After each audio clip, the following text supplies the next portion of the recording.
Hello. I think we're ready. Yeah. So there are only two signs left. I could do like if it's odd Aquarius, if it's even Pisces, because Aquarius is 11 and Pisces is 12.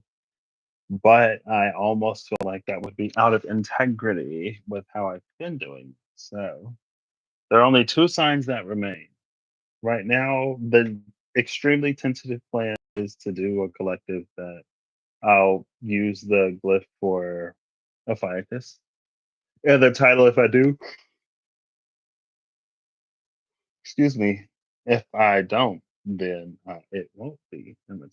So, again, like the others, powers of two and three, I have turned the live chat off to leave space for you to let this digest with you and the divine in whatever way, shape, form you believe, or your spirit team, or whatever, to find the resonance for you.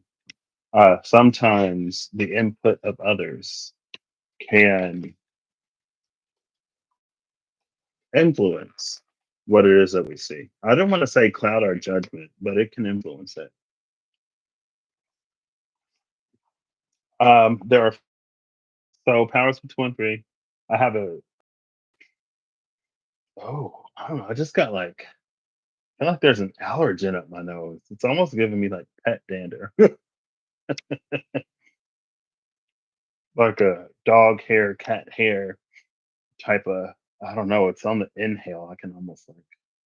I wonder if Chino's on the other side of that door. Maybe not. Anyway, there are four decks that I'm going to use as the base. Three dice I'm going to use. Two clarifiers, and then one of the zodiac, either Aquarius or Pisces, or one collective. So with the three dice, there's a D4, a D8, and a D12. The D12 is going to give the sign. The D4 is going to give one of the four decks I'll use as the base. If it rolls a one, it's the Notoria Tarot. Two is the well-known Archetypes. Three is the well-known Alchemy. And four is the Fable Makers Animated Tarot. And we'll get a deck dungeon challenge from that. There are also three energies. There's your energy that'll be before the whatever card is clarified by the square. Um, the divine energy, which is after whatever card is clarified by the cube, and then the energy between you and the divine, which is clarified by the card after the square and before the cube. The D4, the D8, sorry, the D8 is going to give us a number between 1 and 8, and I will pull that card from the corresponding deck from the D4, and that's the number I'm going to square and cube and use as signatures. So, for example, if it's a 3, 3 squared is 9, cubed is 27. So I would look before and after the Hermit for the square, and then Justice and the Chariot for the cube. Did that right? Somebody got 3. It might have been Aries. I think it was Aries. I think I did do that right. Anyway, so without further ado, I guess I'll timestamp. I'm also going to do timestamps as this is recording. This is also a reminder that timestamps on this channel are an approximation. Sometimes I go back and clean them up. Sometimes I don't. I have all the dice in this box, and I'm going to take all three as a set. So, for example, there are 10 signs that I've already done. I'm not going to just re-roll the D12. I'm going to re-roll all three dice.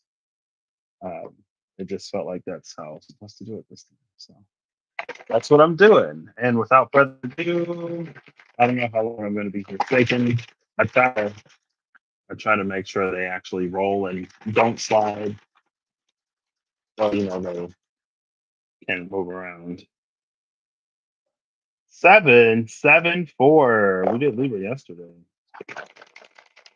I think Libra. No, I don't think. Libra-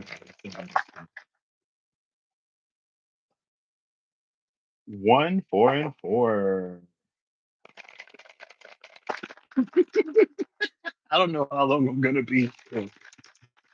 Shaking, shaking, rattling, and rolling. 9, 2, and 3.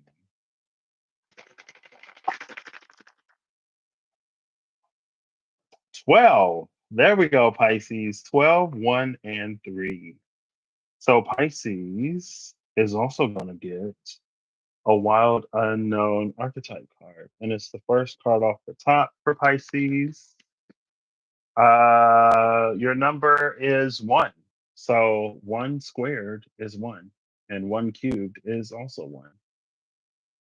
I guess today, with you, Pisces, we run into that dreaded encounter. Not that it's anything particularly whatever, it's just maybe not too exciting. If excitement is defined by, I don't know, don't mind me, Pisces. We'll see. Okay, so right off the top of the wild unknown archetypes, which is the third deck again, we have Solus, the sun. And guess what number the sun is? Number 1. Interesting. Very, very interesting. So the clarifier is the magician, both the square and the cube. So let's just get right into it. I've already shuffled these a few times before I click go live, but I'm gonna give them a few more shuffles. I'm gonna give them a few more.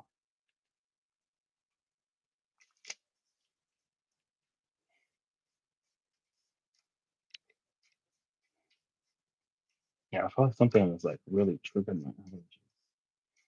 Not as bad as like a few minutes ago, but I didn't expect that. It just like hit me out of nowhere. All right. And we'll cut it there, pulling from the bottom, looking before and after the magician. Or Pisces.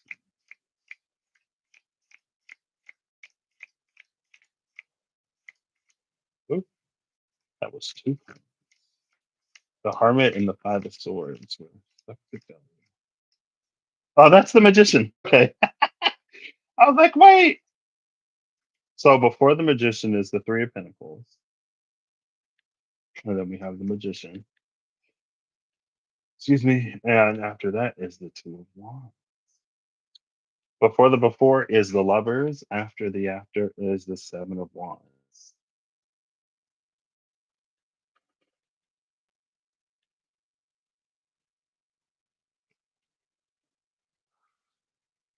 312 Pisces. What it do? Oh, oh, I might have to blow my nose. It's like a tickle up my nose. I got a tickle up my nose. Oh, look, there's the lovers at the cut. Looking for the mages.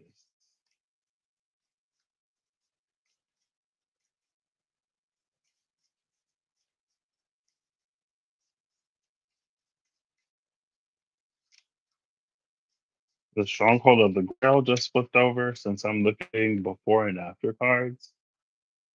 A few signs have gotten droppers. I just kind of sort of set them to the side, and if they are of it, they are. If they're not, they're kind of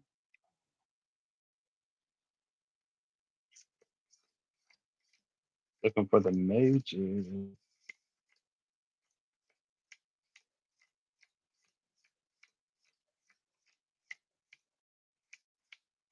Oops. The 6 of cups was set to the reaper.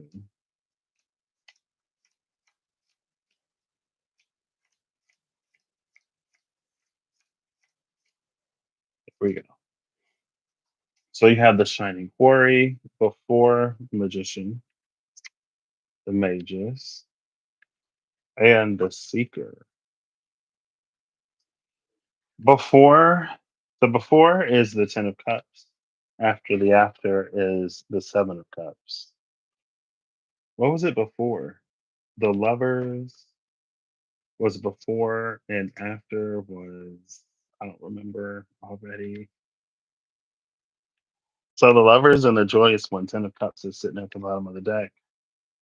So Pisces, again, your base card came from the Wild Unknown Alchemy, and it is the Sun.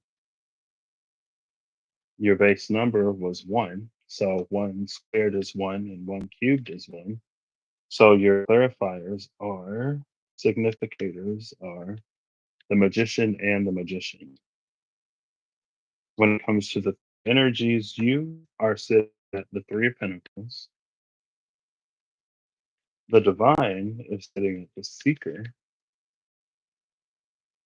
And in the energy between you is the Two of Wands and the Shining Quarry, Knight of Pentacles. This is wild and fertile land.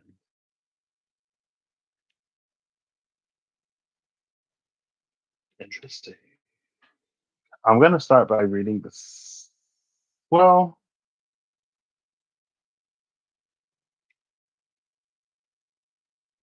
I don't know. Pisces. I'm a Pisces, if y'all didn't know. And I was about to rattle off my whole birthright, but that's unnecessary. I'm a Pisces sun, straddling the first and second decan at 10 degrees. And my Pisces sun is in my 11th house, but my 12th house is ruled by Pisces. So, if you were curious, when we just had this Pisces full moon lunar eclipse that happened in my 12th house. So, anyway, Pisces is the Three of Pentacles is interesting in this deck because it's a Capricorn energy. The Three of Pentacles is a card of collaboration. So usually it would take a team of people to climb the mountain. That's like you would use the rappel and it would be like how they're connected or whatever. But since it's a Capricorn energy and represented by the mountain in this deck, the goat doesn't need any help to climb the mountain. The goat is evolutionarily designed to climb a mountain, to be able to scale its sheer cliffs. Um, because the sun is here, it is almost giving me a little bit of a holy mountain energy. I don't have the mystical shaman oracle cards with me. Um, and I guess you could say the triangle of fire is like shaped like a mountain.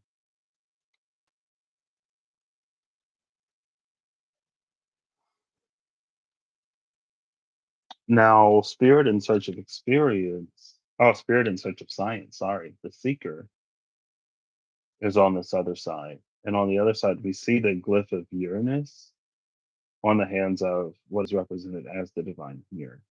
Now, that's interesting. I think the Three of Pentacles is Mars in Capricorn. I can check really quick. I know I haven't done this. I'm just curious. The reason why I'm curious is because that glyph of Uranus, it's almost like, yeah, it is. It's Mars in Capricorn. Well, you see Mars, right? And then the glyph of the sun right there, the Four of Pentacles was not too far. So it's almost like Uranus is a combination between the sun and Mars, which makes sense um, for what Uranian energy can be sometimes.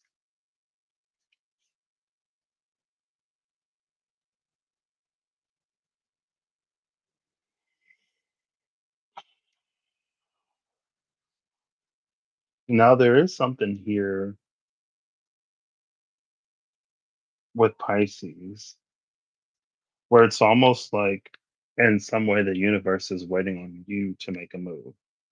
I say that because in the energy between you and the divine, this Knight of Pentacles is looking back to this Two of Wands, and this is the energy that you provide. So it's almost like, and like, this has given me, so we've me of the mountain pass in wherever that came from. I kind of want to do another one, but that's besides the point. We had the alchemy of the mountain pass, and the thing about the alchemy of the pass was to get to the heart of the mountain. It's not about ascending or descending the mountain. And this two of wands is giving me tracks. So it's like either Pisces, you're laying the tracks or you're finding tracks. And then this Knight of Pentacles would be like a rail car that you put on the tracks and then it just like rides down the track, right? But you are setting the track here. And because the divine is in search of science, um, there's this like almost hands off approach here too. Or it's like it's helping, but it's not necessarily directing. So immediately what comes to mind is like where your inner attention goes, energy flows. And that for some reason it's making me think of, I believe it was when Reem was raking the ash root.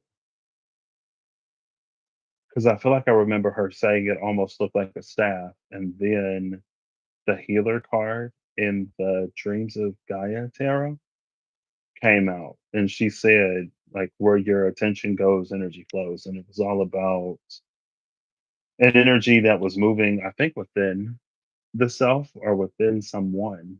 And it was bringing healing to them.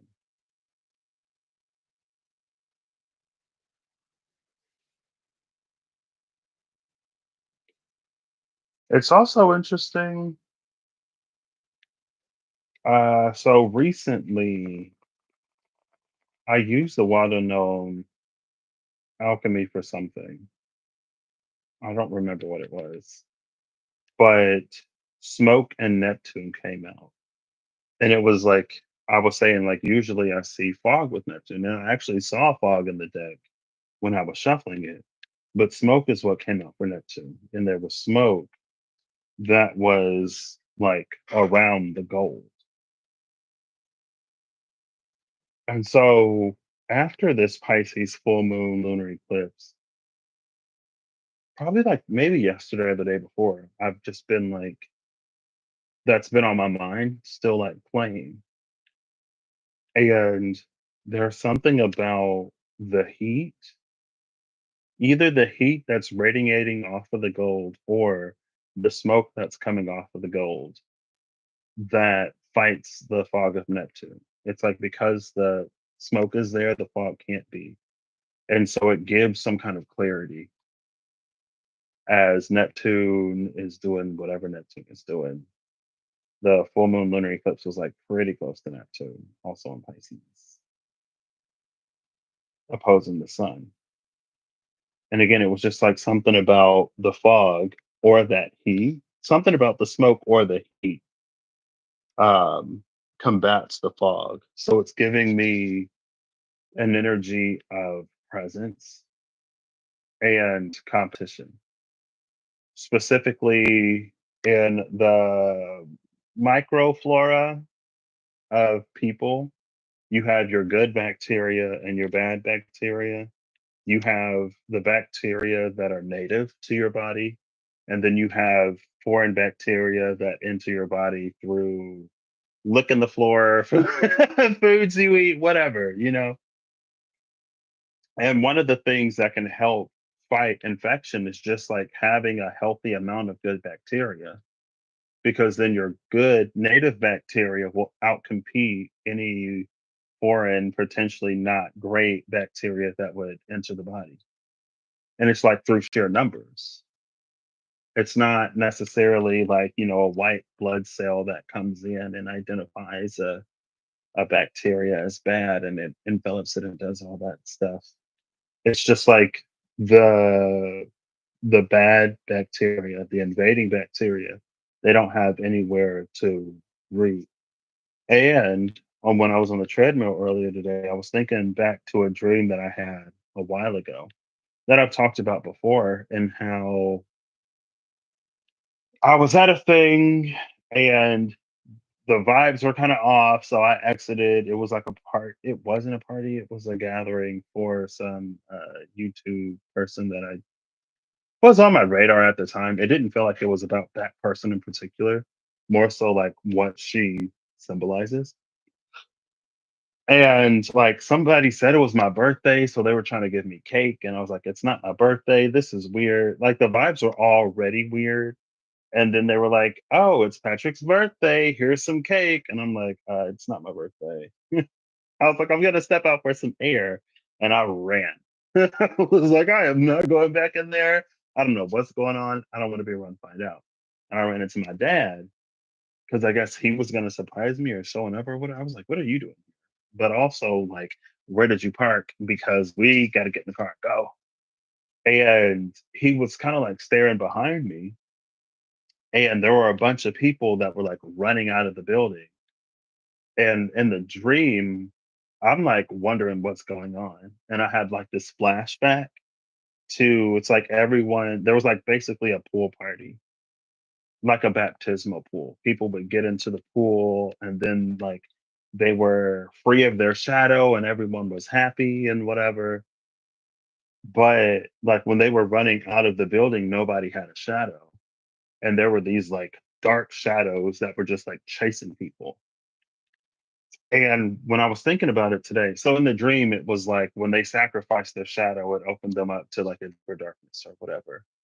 But when I was on the treadmill today, I was thinking about it more so in terms of like when we can accept ourselves fully and wholly and not be made to feel ashamed or embarrassed about any part of ourselves or to distance ourselves from ourselves, it makes us more impenetrable to uh, foreign sort of influences, right?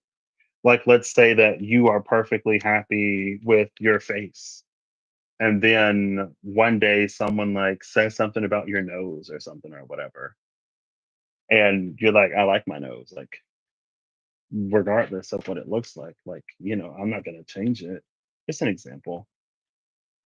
And like, but they keep like trying to bring it up to make you insecure about it so that like they can refer you to some service. Or maybe it's a person that fixes nose or does whatever.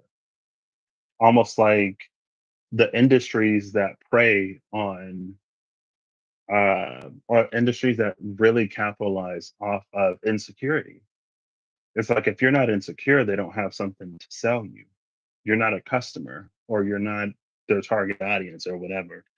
And it was like when we fully love and accept ourselves, the same is true for us when it comes to things like spiritually or whatever, right? We don't have as much of a reason to buy into whatever. So it kind of sort of saves us from going down pathways that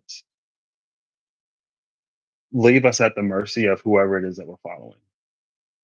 Sometimes their intentions are good. Sometimes they're just looking for someone vulnerable that will give them money. And that was, I guess, the thing too with like the shadows, right?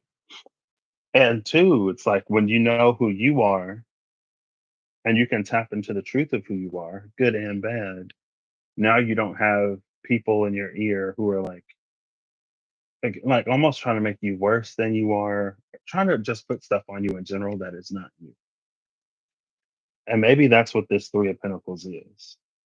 Maybe you can have a goat kind of energy because this is like your body, mind, and soul that are all working together. Like there's an internal collaboration that allows you to do whatever it is that you are doing or will do externally. And again, because you are so solid internally, that's why you may not necessarily need externally or from someone outside of you.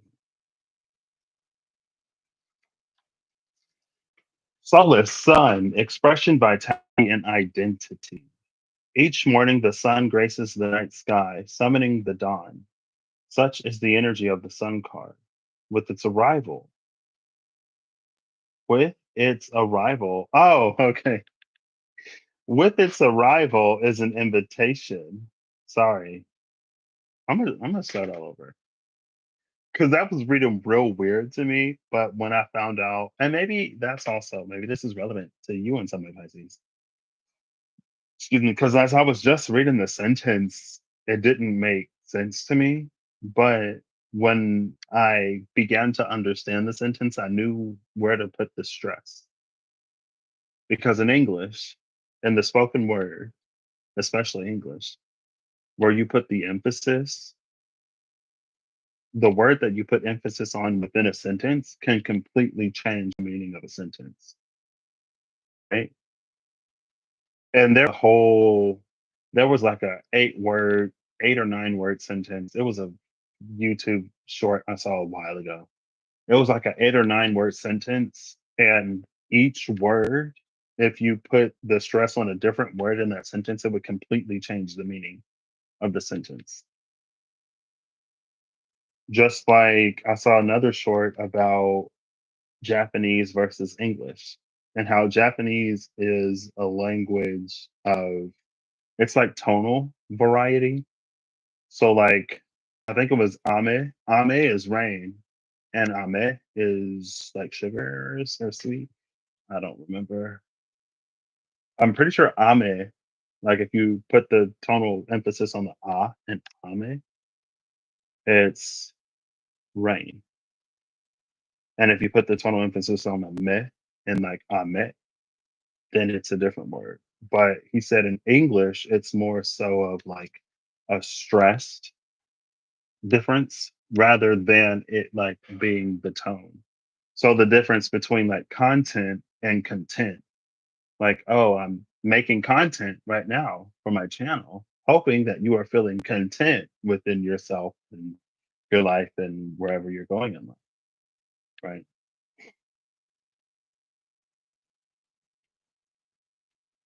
And maybe like going back to stress again, maybe there's something about this shape's ability to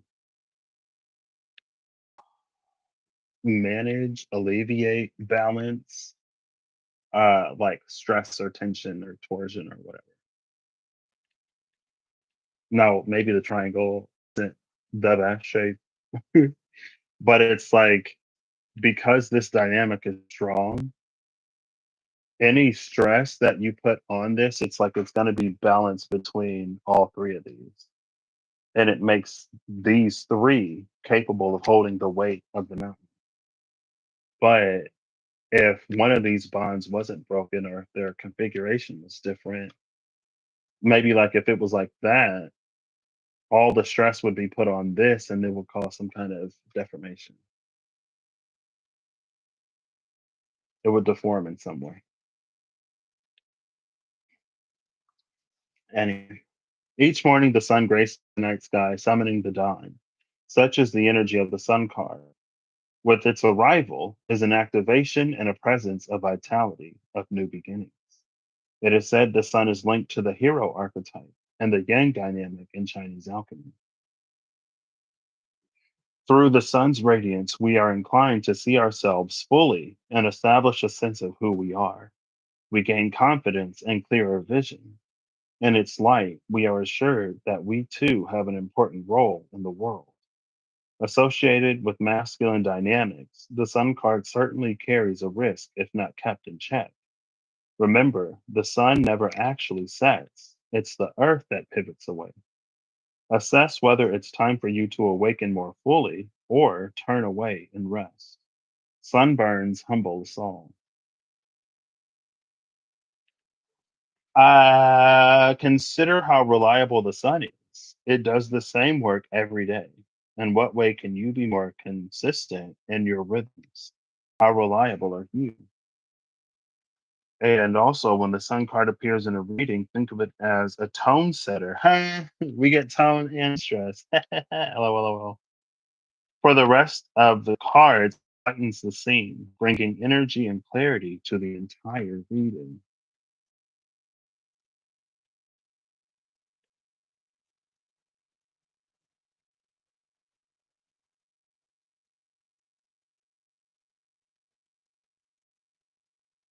That brilliance, clarity. what the sun brings to this reading, and then I'm looking at the seeker. There are three buds here. One of them has bloomed in the hands of the seeker. And it's like, in order to get these last two to bloom, or at least one of the last two, it's like you have to take this up the mountain. It's like as the bud gets closer to the light of the sun at the top of the mountain, another one, at least another one will open,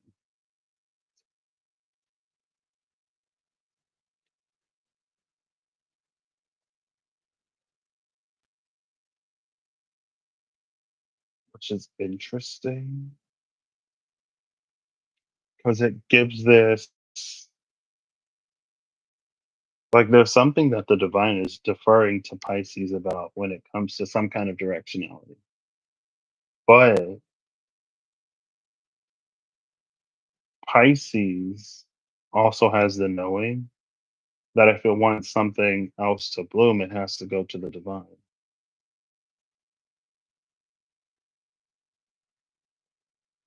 which is, it's not weird from the side of Pisces. It's like, well, I guess yeah, it's like someone who is a resource or someone who cares about somebody, and but they don't want to overstep, and so they're like, if they need me, then they know where to find me. They'll come to me and they'll ask for help if they need help. And but again, like I don't want to overstep, so I'm not going to initiate anything. I'm just gonna wait. And so there's something that, but at the same time, it's like there's something that they're waiting to like give,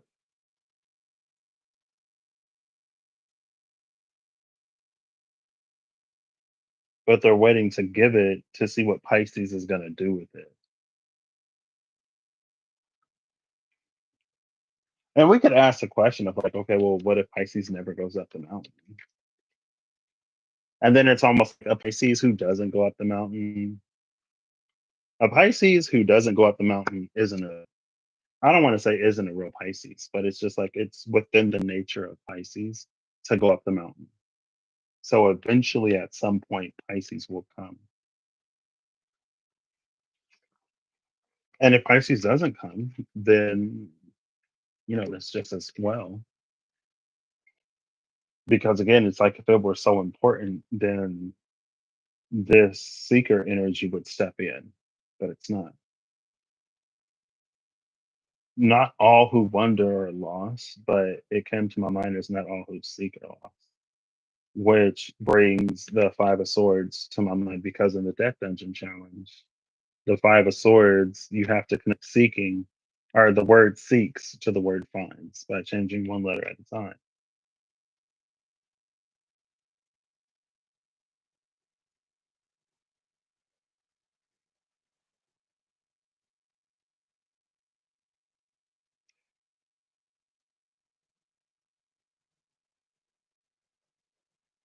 Oh, this is such an interesting energy.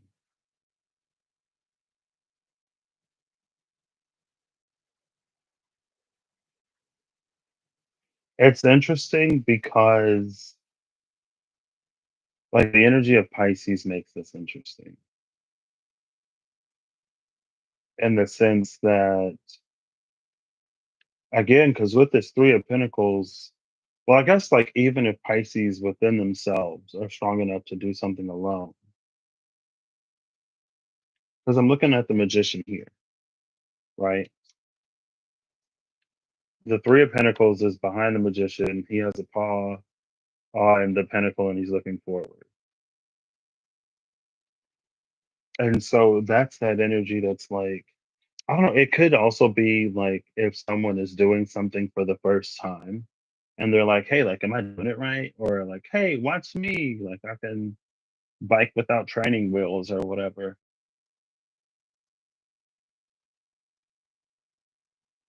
I don't know. This is like maybe it's more so that moment. I don't know if this is the exact moment where a Pisces relationship with the divine has shifted, but Like, in the eyes of the divine, it's like Pisces is no longer a child. And maybe it's the fact that Pisces can do whatever it is that is before them to do because of their relationship with themselves and in turn with the divine. That now the divine is almost like, again, it's like hands off. So it's like if the bike doesn't have training wheels and like the divine is like holding little Pisces while they find their balance. And then at a certain point, like the divine lets go, and Pisces is like again, like I'm doing it, type energy. And maybe that's why it's there more as a support, but also why it defers to Pisces' judgment and decision. Now, in a certain way, the divine does that like with all of us. Right? We have free will. We can choose and decide where it is that we go. And our intuition and discernment will clue us into, or maybe the divine in some other way will manifest before you or for you.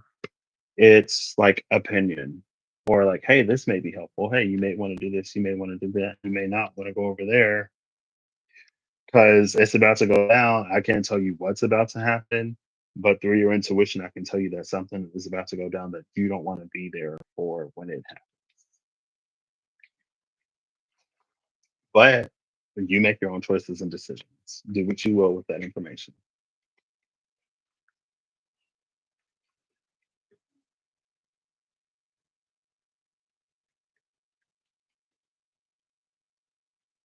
And it feels like that's it. I mean, like beyond that, because the Two of Wands is here, something goes wherever Pisces wants it to go, or it will move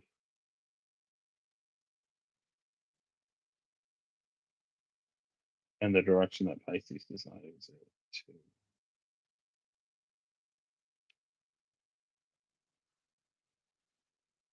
I think also for Pisces, consistency is important. Excuse me. And I say that because Pisces, through the magician, is looking towards the divine. And the divine, through the shining quarry, is looking to Pisces. And this Two of Wands is between them, right? And then we have the as above, so below written on the snakes. And Pisces is in this Three of Pentacles energy of collaboration. But the collaboration here, again, it's feeling like alignment. So it's like if energetically Pisces, whatever Pisces is doing spiritually, energetically, um, the actions and the physical sort of have to align because that plays into that like as above, so below. It's like as Pisces moves above, so should Pisces move below. And it's that synchronicity or that unison in movement that again allows Pisces to bear some kind of stress or burden and continue moving in whatever way Pisces is moving. If that alignment isn't there, then either something in the spiritual could give or something in the physical could give, or both.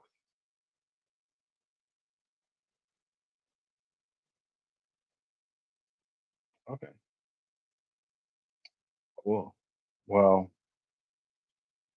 the rest is between Pisces and the divine. So move on to the last sign. I'm so happy. I made it through. I'm going to have made it through.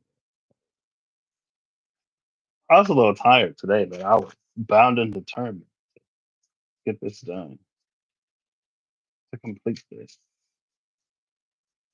The only sign left is Aquarius, but we're gonna keep shaking the dice until it gives an 11. So we're not here too long. I mean, I guess we'll be here as long as we are.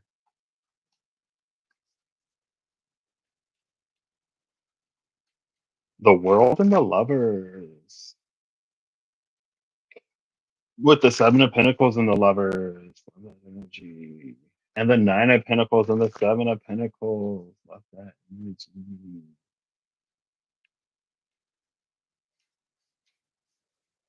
Okay. Time to give these dice a shake, shake, shake. First, I got to put this at the bottom of the deck.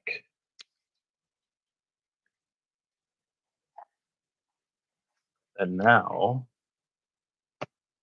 let's see how long it takes us to reach Aquarius.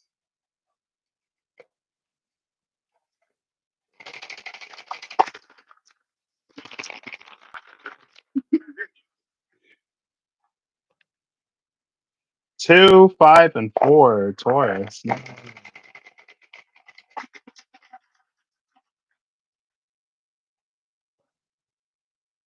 2, 7, and 2. Wow.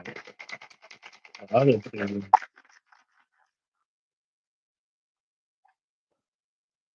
10, 3, and 1. Okay. Let's go to Capricorn. Between Capricorn and Pisces. Not Libra. 7, 8, and 2. We're looking for Aquarius.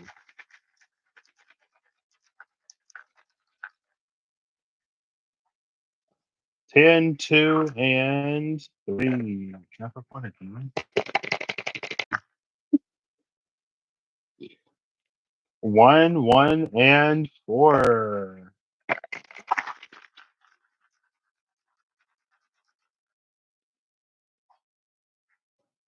7, 5, and 4. Maybe the less I do, 3, 4, and 1. Maybe if I'd like barely do anything. Like I'm not even looking for Aquarius. Like, isn't that what people say the law of detachment is? If I feel like I'm not looking for an Aquarius, then Aquarius doesn't show up. But I'm like anticipating Aquarius, going like, I don't even like Aquarius. Like I'm afraid of Aquarius. And, you know, Aquarius is the last thing I want to see. And then you never see Aquarius and you're upset. And it's like, well, Aquarius is like, oh, well, like you said you didn't like me. You're afraid of me. You ain't want to see me. And I took it literally when you said that. So, like, what was that? Oh, I've been seeing more and more ads on like Facebook and Instagram more so than YouTube. That's like, don't buy this. And I'm like, okay. And I skip the ad. Like, I don't know. It's not, I don't know. For some people, maybe it's an effective marketing approach, but for me, it's like if you're trying to sell me a product and you tell me yourself not to buy it, I'm gonna trust you because you know it better than I do. And if even you don't think I should buy it, I'm gonna keep it moving. I was hoping Aquarius would be there. It was Taurus again. It's the Taurus in me, maybe. I don't know. That's why to me too, was sometimes when someone's like, oh, like nobody likes me because I'm this way or that way. Or it's like, again, whatever that like, it's not fishing for compliments, but it's like, maybe especially energetically, maybe this is for still Pisces, maybe it's not even for Aquarius. But it's like, if that's what you're saying, if you're communicating, then like, don't be surprised when it happens almost, right? Because like, that's what you're putting out there. That's what you're already like affirming and validating yourself. So, you know, maybe sometimes the law of detachment is, it obviously works for somebody if they talking about it. Maybe it works for you. Maybe you have been trying to pursue something and it's not until you act like you don't want it that you get it. Maybe you give something too much energy, effort, or attention, you know, to the point where it's like it can't like settle or whatever. I don't know. I've just been seeing more and more of those ads lately, and every time I'm like, okay, skip. Don't buy this. Okay, skip. Don't buy this if you want a full night's sleep. If you want the best sleep of your life. Hold up, wait. No. Don't buy this if you don't want a full night's sleep. There was one I watched a little longer. It was like, don't buy this pillow. I'm so mad. If you see it on the couch, I fell asleep on the couch for hours. And now I missed the meeting or whatever. Now, the point is like, what they're really saying is, I got such good sleep because of this pillow. It was deep, long, plentiful, restful, rejuvenating, replenished my energy. I slept so well that I was late. But if you tell me not to buy it, I'm not going to buy it. Maybe it's the Taurus in me. The dice said Taurus.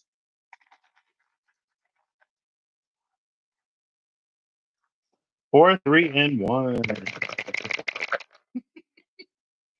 8, 6, and 3. Speed shake. 7, 6, and 2. 12, 1, and 4.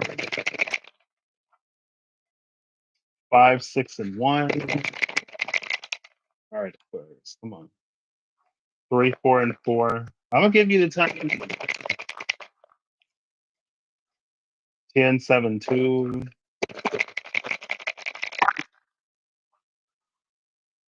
8, 4, and 5. 8, 5, and 4. 6, 5, and 3. 9, 3, and 1. 10, 6, and 3. 12, 4, and 2.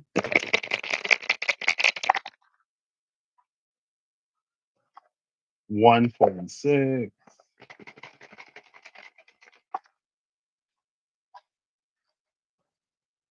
1, 1, and 4.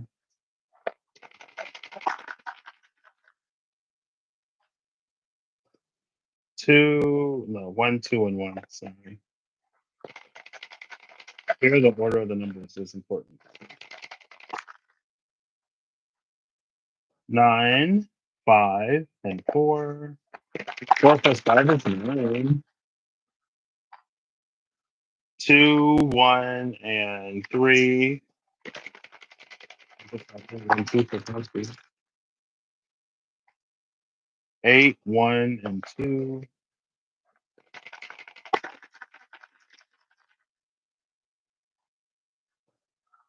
6, 7, 1.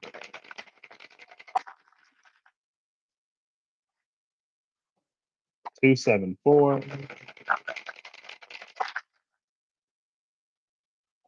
12, 4, and 5.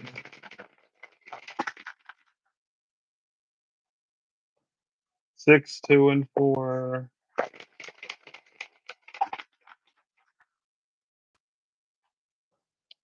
10, 4, 2. 10, 2, 4. 7, 3, and 2.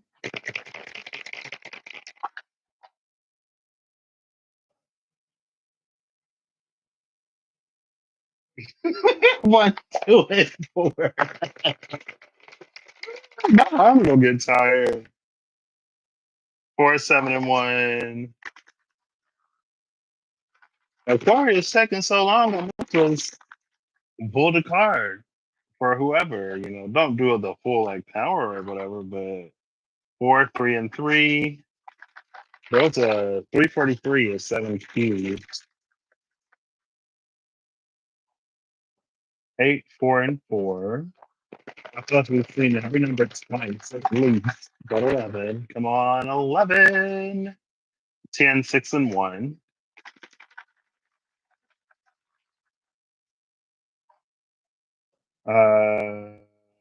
4, 6, and 1.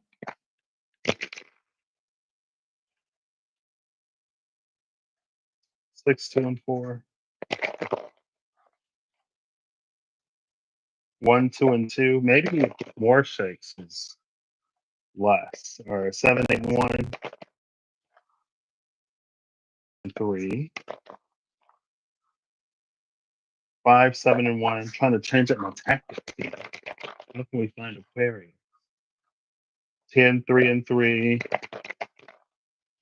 2 shakes. 4, 1, and 6. 3 shakes. 1, 2, 3, 4, 5, 6, 7, 8, 9, 10, 11. 12, 5, and 3. No, Pisces. Get out of here. 11, 3, and 5. Oh my gosh. The third deck. So this again is the water on archetypes and powers of five. I think this is the first powers of 525, 125. Third deck is again the water on archetypes. So let's get the fifth card. Hmm. 1, 2, 3, 4, 5. Jupiter, number 6. Interesting. Immediately, right off the bat, because Aquarius was so hard to find, with the energy of Jupiter, it's giving me the energy of like Aquarius isn't where Aquarius usually is. Now, Aquarius is far out, so it could be like Aquarius is even further out than they are usually. But like that's the thing. I was hearing somebody, it doesn't matter who. I heard somebody say something and it prompted me to think. Somebody was talking about what is repressed and how a lot of things that are repressed are coming to the surface or something like that. And they kept talking about fear as if like fear was the repressed thing. But at least for the past, like since 2020, it doesn't seem like fear is really repressed anymore. Like maybe at one point it was, but not anymore. And I guess I say that to say that maybe sometimes we're so used to Aquarius being so far out, or we're so used to like Uranus being so chaotic and loud and revolutionary that it's almost like when Aquarius is right in front of our face, sometimes it can be easy to miss. If Uranus is like a quiet revolution rather than a loud, very flashy whatever, will we still see it? And maybe the Jupiter expansion here is because Aquarius has like learned something, like Aquarius's tactic. It's like it's changing up.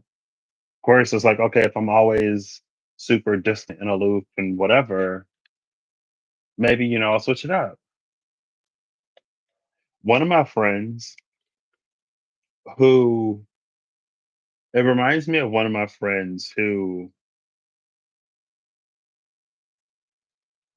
got, who told people, who began telling people how much they mean her. And I know that she loves me because she's my best friend.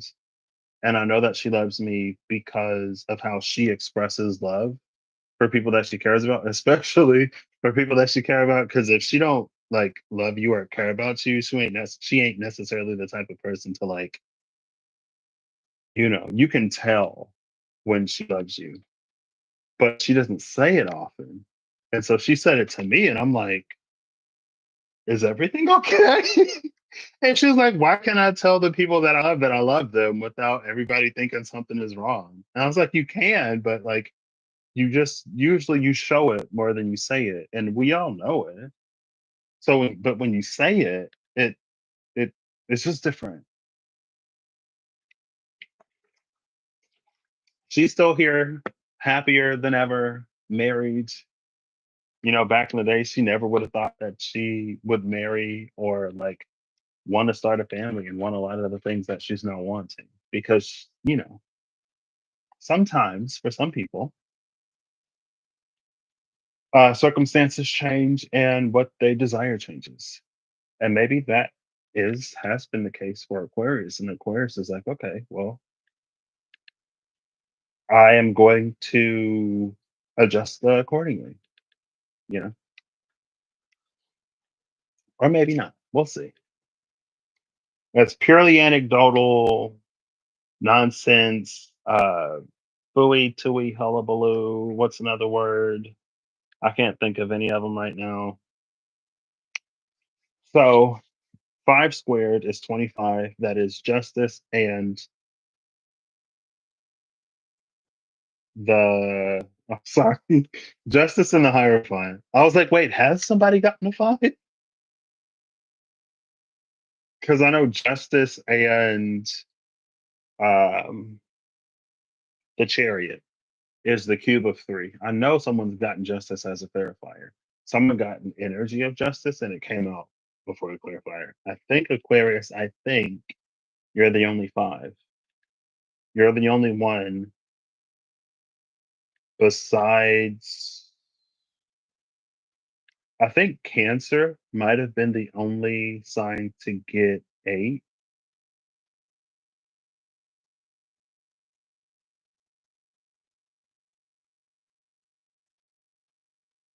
I think Cancer was the only sign to get 8, and you are the only sign to get 5. Pisces was the only sign to get 1. Anyway, so 25 again is justice, and the Hierophant 125 is the Sun, justice, and the Hierophant. Cool. I'm gonna get the cube for you first.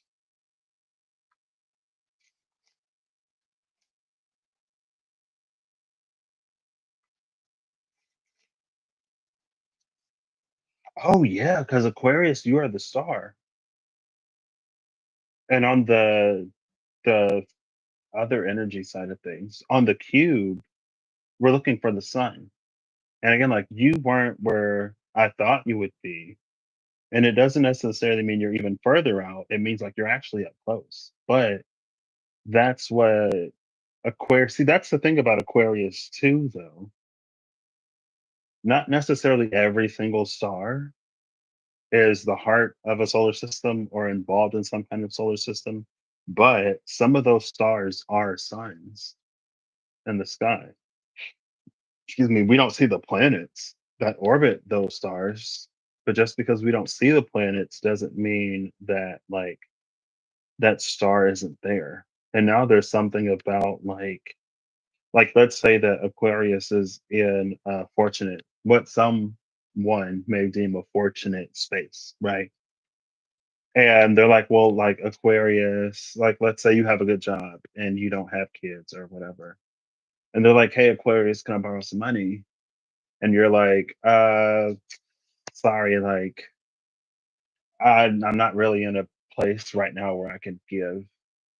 And maybe you don't owe anybody an explanation, but maybe you begin to explain it. They're like, well, you don't have any kids. Like your house is paid off, your car is paid off. Like, why can't you give me money? Like you don't have any responsibilities. It's like, hold up, first of all, just because I ain't got kids don't mean I ain't got expenses, don't mean I don't got that, there are other things in life that require money. But again, maybe it's that assumption. It's not necessarily, but it's that like when we see a star in the sky, we don't necessarily consider that there are planets. And the reason why I go there is because, like, let's say one of those stars' distance does have an Earth or a few planets in its solar system. And so there's like organic life that is dependent upon the light of that star to do much of what our sun does for us. But when we see that star in the sky and we make a wish because we feel like whatever, because like Pisces, the earth turns away from the sun doesn't move, but it's nighttime, the sun's not there. For whatever reason, the sun that we're supposed to depend and rely upon isn't there. And we see this far off light and we make a wish. Now, and it was just the energy of like that star is doing something for who it needs to do stuff for type of energy, right? And it's like if you need whatever, you can wait until the night passes, or you can travel to where the sun is. And then it could also be the thing of like, we see this far off star and we wish like, oh, like I wish that was my sun. Or like I wish I was close enough to receive the light of that sun. But that sun, that star, it looks like smaller than that because it's so far away, but it's also but it may be like several sizes larger than our sun. If you were as close to that star as you were to the sun, you'd be cooked. You wouldn't even get that close before you were cooked because that thing is a lot bigger and it puts out much, much, much, much, much more energy. But that is the power of distance, I guess. Not the power of distance, it's the illusion of distance.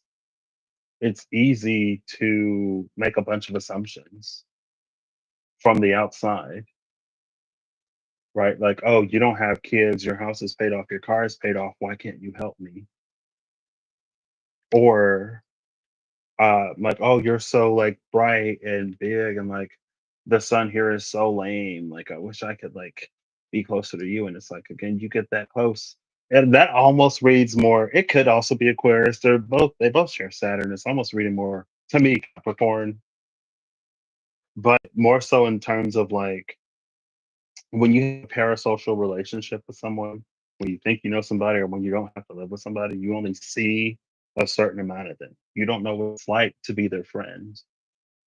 Like, you don't know what it's like to necessarily share space with them. You don't know what it's like to live with them. You don't know what it's like to be with them. A whole bunch of people idolize a whole bunch of people, not really knowing who they are. And I don't know. Anyway, Archangel of Mysteries, the angel who illuminates the shadow. You may find out. Maybe it's what you want. Maybe it's what you need. Maybe you get close to Aquarius and then you have appreciation for your own sign, right? Like, oof. And that's not meant to be shade to any Aquarius, obviously. It's just like in general, maybe you've encountered a bunch of people that think they know you, or a bunch of people that through what they know want to get closer to you, but it's like it doesn't work out because of who they think you are, because of the idea of you that they have, right? So it's giving me like the erudite, the hermit just came out. So I'm gonna stop here. Um, like there's this show that I watched on Netflix. It was a reality dating show. And there's a guy on it who's like a go-go dancer. And because of his profession, people think that he's like super high energy and very extroverted or whatever. But like in real life, he's like kind of reserved and maybe a little shy. And he knows the difference between who he is, like his personality and his persona. Like, understands that. And he also has become aware of like, because I do that, people think that I'm another kind of way, and I'm not like that. And it's not necessarily a bad thing. It's actually like kind of refreshing for one of the characters, because for one of the people on the show, he was like into the go-go dancer, but he was like, they like, I wouldn't even be their type because they're so whatever. But like he was exactly that person's type, because who he really is meshes with, you know, excuse me. But again, that's that like all of the illusions that distance can sort of bring, right? It's like if I get really close to the camera versus if I get like really far from the camera, you know? Sometimes it's lights and distance. Anyway, yes, I am. Let me stop. Let me stop. Sorry. Aquarius. All right. I shuffled it again. I didn't mean to. Oh well. Let's go. Looking for the warrior who is the sun, the magus, no, the warrior, the chancellor, and the holy see. That is the sun, justice, and the and the hierophant. or the 125. Okay. All right, let's go. The warrior, the chancellor, and the holy see.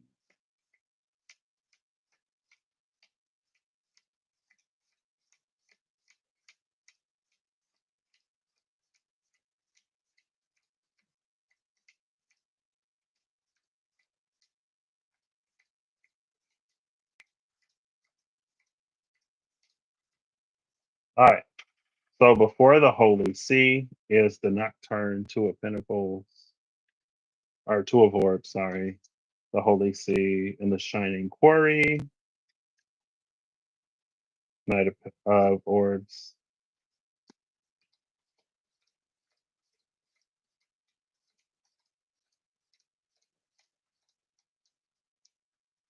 Before the chancellor is the mages,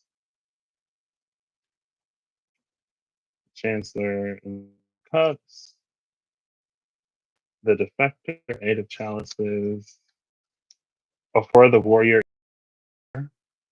or sorry, the healer, which is the star. There's the warrior, the sun, and the conservator. Before is the outlaw, sacrifice and redemption, which is the hangman. After is the politic, which is the three of wands. Sun in Aries square, moon in Cancer. Three of wands, four of cups were the last two cards. After. Cool. I guess it's worth mentioning. I don't know if it is or not. Pisces just got the Shining Quarry in the Magus. Well, the Magus was the significator for Pisces, but the Shining Quarry was before. So, oops. Justice and hold up. No, in this deck it's Strength. So we're looking in before and after Strength and Hierophant. Strength is 11 in the Waternon Tarot. Justice is 8. I'm glad I caught that before I went looking. All right. Strength and so the Nine of Swords is before Strength. There's Strength. See, 11. And the Four of Cups is after. Next, we're looking for the Hierophant. The Son of Cups is before the Hierophant. And the Six of Cups is after. Before is the Eight of Swords, which is somebody in Gemini. After is Jupiter in Gemini, Eight of Swords. After is the Two of Cups. The Two of Cups in this deck for me is a mirror, and because this is a chrysalis, there's almost this like something for you, Aquarius, won't change until you do, and it may be the power of your intellections because you're fixed air. It's almost like um again, like something can't change until you do.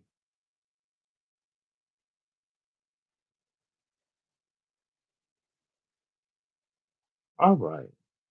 So I'm going to start by reading Jupiter. Both. I was going to say both you and Pisces got planets, but I mean, you are the water bearer. You're close. Maybe you're a cusper. Although Pisces, of course, that's Aquarius, Pisces. Jupiter is expansion, possibility, and fortune. Jupiter is often a welcome sight, emerging from the darkness, shimmering with possibilities.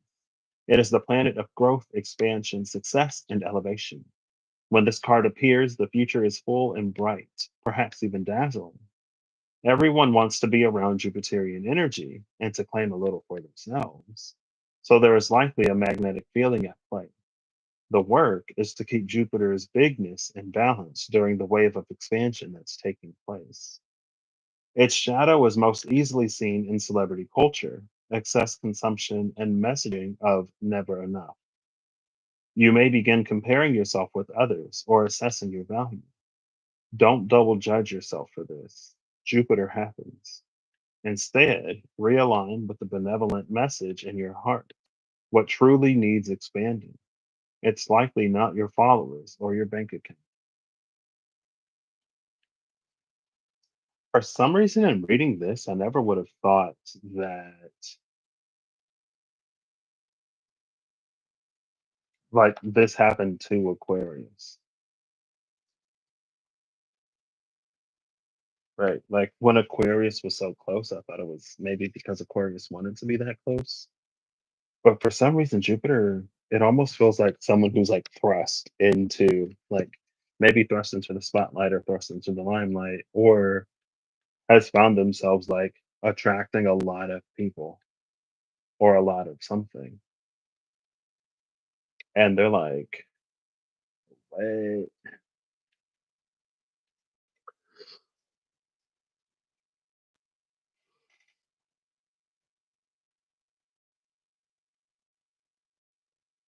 uh, something about the shadow of Jupiter or the warning of the shadow of Jupiter. I was scrolling the YouTubes at some point today, and a video popped up on my feed that was it was like 15 things to do or not do if you suddenly come into a bunch of money. I know, weird, right?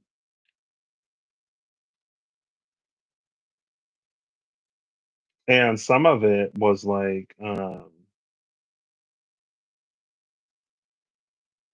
one of the first things was like don't touch the money. You know, because there are a lot of people who come into a sudden fortune, don't know what to do with it, and then lose it. And there were some points that they made that was like let's say you are poor, but you win the lottery and you come upon enough money to not be poor anymore. There were some things that was like people with money don't do this. Only poor people do that. But it wasn't necessarily like poor people in a derogative way. It was more so like it was just like when you're not used to having a lot of money. It was more so that like the difference between people who come into money and the difference between those people and people who create their own fortune or who are born into money. It's like when you create it or when you're born into it, you know how to manage it. You know how to handle it. Especially if you create it, you know how to build it. But if you're just given the money, it becomes harder to sustain because you don't know how to build it or because you've never had it before. And so ultimately, it kind of sort of becomes a playing out of a metaphorical, even if our circumstances change, even if our circumstances change, if our actions and behaviors don't change, then we'll find our way back to where we come from. So they also, of course, one of the first things they recommended was to gain some kind of financial literacy, just to know, you know, what money at that level sort of does. And I guess with the shadow of Jupiter being celebrity, it's almost like back in the day, there weren't necessarily like people didn't necessarily go viral. As many people didn't necessarily go viral. And so people weren't necessarily just like thrust into celebrity or pseudo celebrity or whatever. And so it's like in the process of building celebrity, maybe you meet other celebrities. Maybe you meet other celebrities who like can tell you what it's like to be a celebrity in terms of like paparazzi and people forming parasocial relationships with you, thinking that they know you, people like stalking you, getting your address and stuff like that. Like things that people who aren't celebrities also deal with and face. But when you're that much more known, you have more exposure to it. And again, like if you're just thrust into it, internet sensation overnight, you blow up and now like you're a celebrity, you're a household name or whatever. Now you're thrust into this whole new lifestyle that you had almost no time to adjust to. And so of course that could play out for some Aquarius. Maybe you get a new job or you get a promotion or you're placed into this role that maybe you really want. And now you're like seeing what all it entails. Right. So your energy, Aquarius, that was Jupiter, your base. Your power is five. Five is a number of change. 25 is a seven. 125 is an eight. 5, 7, 8. There's no six. Where's the six? Well, I guess there's a six right here. Six of cups. Your energy is the nine of swords and the son of cups. The divine energy is the knight of pentacles, the eight of cups, and the four of pentacles. And the energy between you is the four of cups, the six of cups, the two of pentacles, the magus, and the star, the healer. Two of pentacles, magician, and the star. Okay, maybe if I can show the two pentacles. There you go.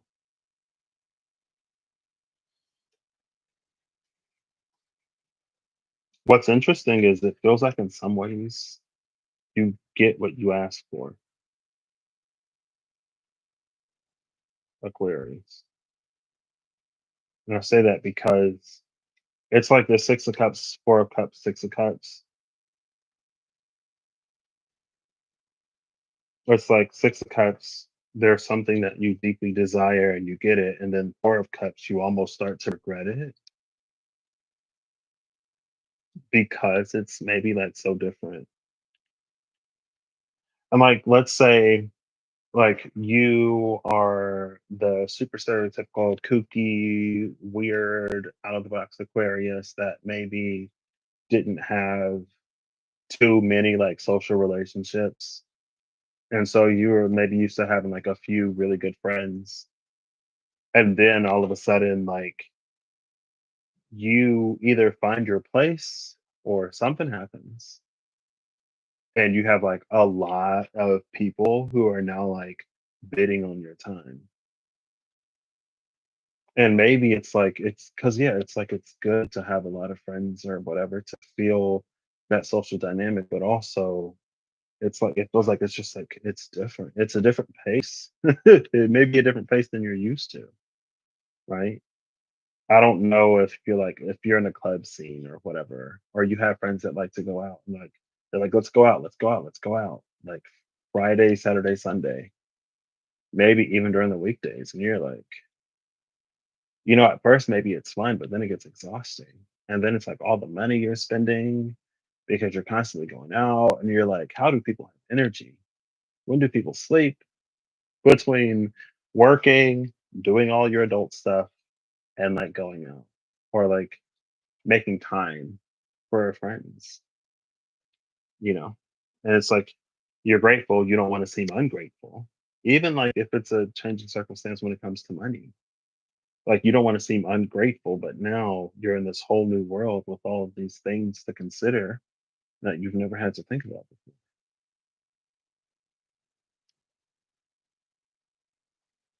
Now, what's interesting is with this Nine of Cups and the Son of Cups that you're in, it's just almost like you trying to continuously focus on the bright side, or maybe you can recognize in the chaos of everything happening that this is something that you want or that it's something that you asked for. So, for example, like this is an anchor. The Son of Cups is an anchor for this Nine of Swords.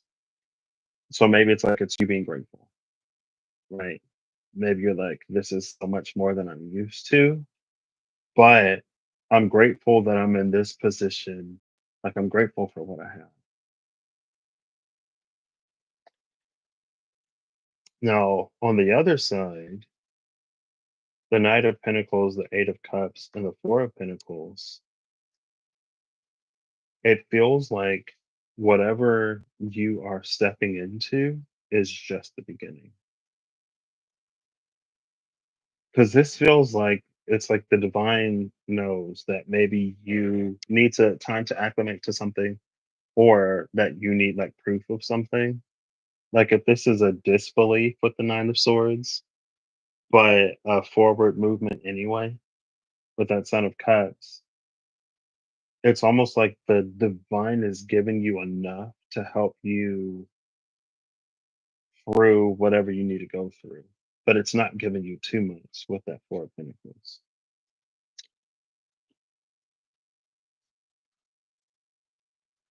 Right. So like let's say that celebrity is your path because it's easy. Aquarius, Leo, you know, is Leo. Let's say that celebrity is something that you're bound for because you manifest it, you want it, or because there's something that you're going to do with that platform that's going to help a lot of people.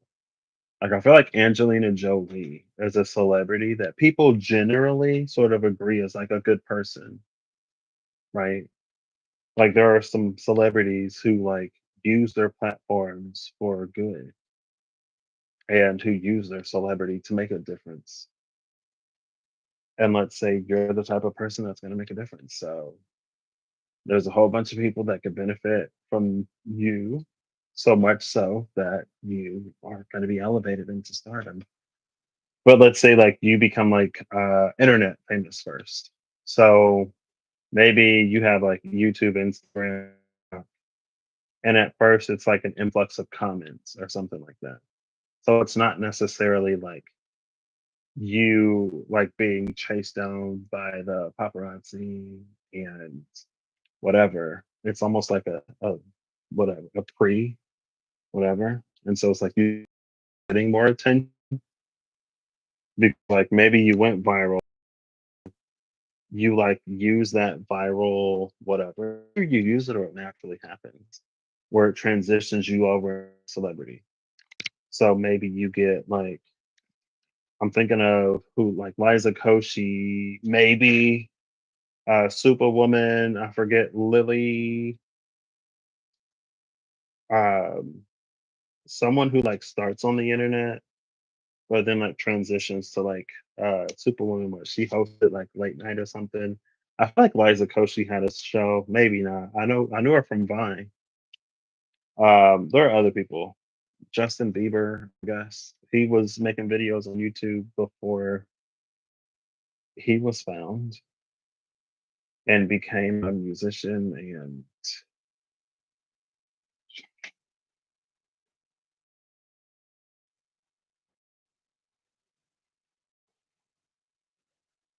besides that,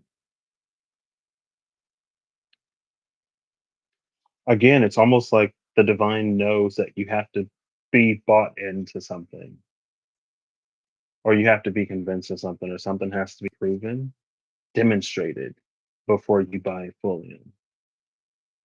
Um, and so it's easy into it. Maybe, and with the Four of Cups and this nocturne Two of Pentacles, there's something that you're like easing yourself into. And the more you ease into it, the more comfortable, the more malleable you are to get, right? And then it feels like maybe it takes a second before you recognize that whatever is happening or however your life is changing, it's almost like you manifested this. And then when you fully not when you necessarily fully accept that, because this could be something that helps you accept it. This is like impact, right? So maybe, for example, you've had a reasonable fear of celebrity or of power or of money because you haven't found too many good examples of like people who weren't changed by fame or fortune. And you don't want to be changed. You don't want to like lose who you are, or like you don't want to sell out or, metaphorically or literally. Like you don't want to sell out. You don't want to be put in a position where you have to cater to the majority. And so you have to change who you are. And so maybe that's why you like tiptoe into something. But again, it feels like the further you get into it, the more you realize you don't have to change. You don't have to compromise yourself in ways that you don't want to. You can remain in integrity with who you are and still have whatever. And again, it's like there's something about you being where you are, where you're going. It's like your presence itself changes something because like all the sun has to do is shine. I'm not a sun. I don't know. Like I don't know if that's the equivalent of me working up a sweat. So I got to sweat for 24 hours a day, 365 days a year, 366 if it's a leap year, you know, just always sweating, constantly sweating. Or it's like being putting out light is like as easy as breathing. Like all I have to do is breathe and people benefit. It's like, yeah. I'm like, oh, okay, well, I'm doing that anyway, type of whatever. Um,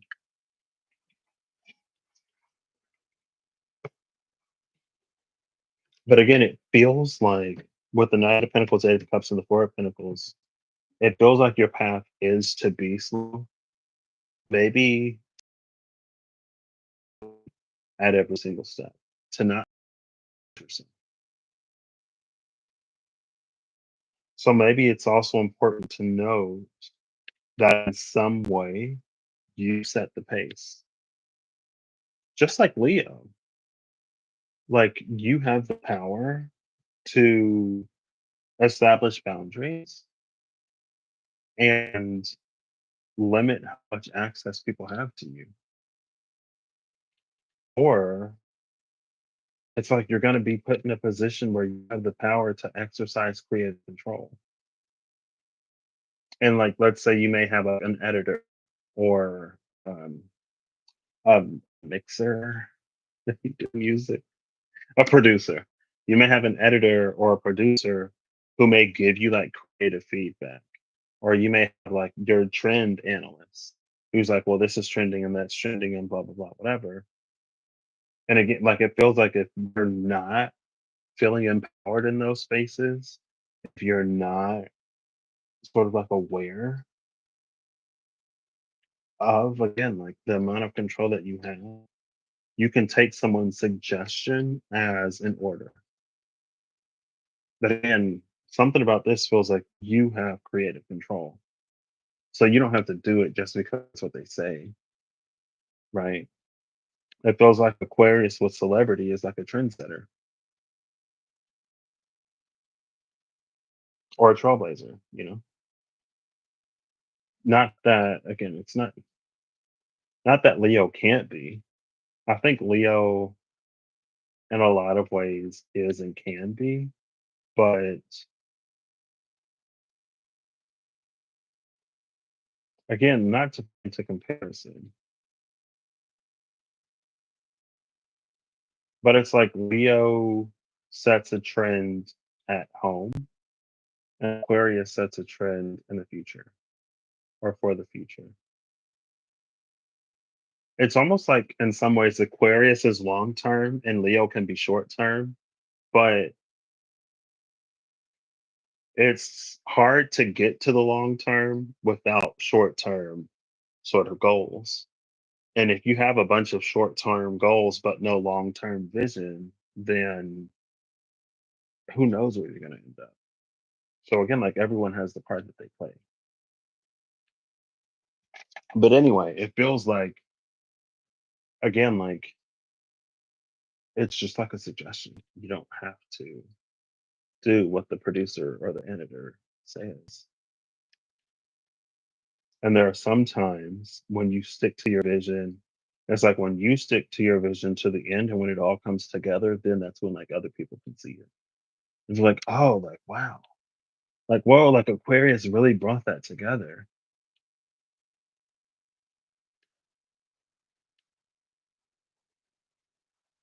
But again, it feels like this Jupiter expansion is you coming out of maybe like your shell, you opening up yourself to be like heard and welcomed and accepted.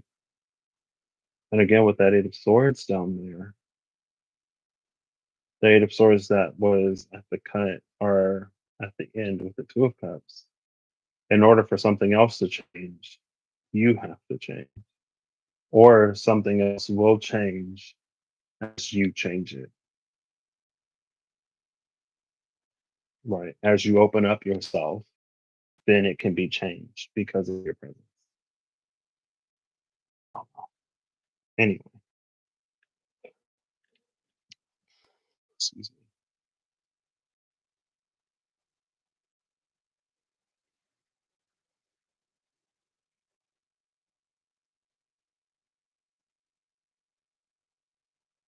And again, like you don't have to be who you've always been. You don't have to navigate how you've always navigated life, situations, relationships, job, career, whatever. But more than that, it's being open to the possibility that you can be exactly who you are, as you are, and be welcomed and not have to compromise or bend or conform in some way that is important to you. Because again, even on the divine side of this, on the outside of the cube, it's something that is understandably like slow. Not slow. It matches your pace because it is considerate of you, especially in your time of adjustment. So I don't know. If it resonates, Aquarius, take it. If it don't resonate, Aquarius, then don't. You know.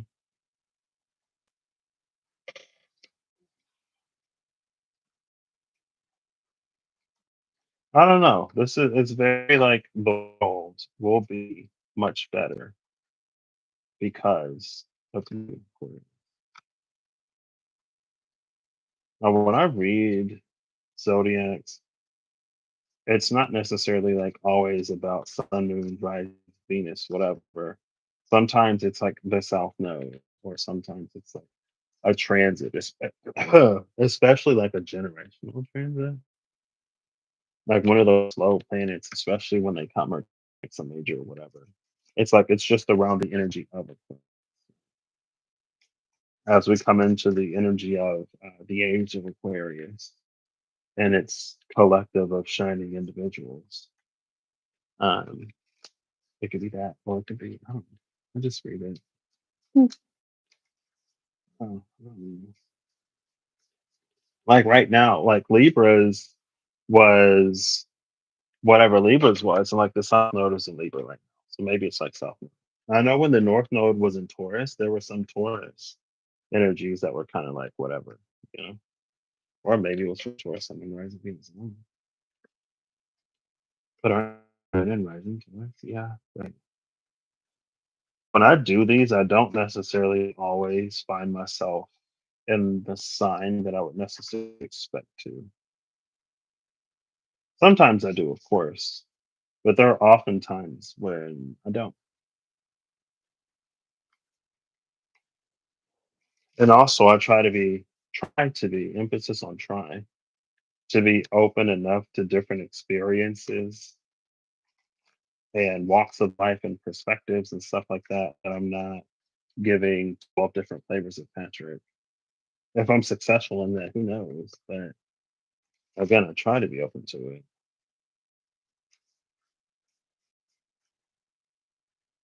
That's probably also why I rely so heavily, question mark, on metaphor and like stories and stuff. He's like, I ain't been through this personally, but and sometimes what is it? Life imitates art. Sometimes art imitates life. Anyway, I'm going to take the D12 because I don't need it anymore. I'm a timestamp collective before I actually read it. I never timestamped Aquarius. No! I know I looked at the at the clock at 47 minutes. I'm gonna timestamp it for 48, and then I'll go back and clean that one. Wow. I'm gonna say 1:36.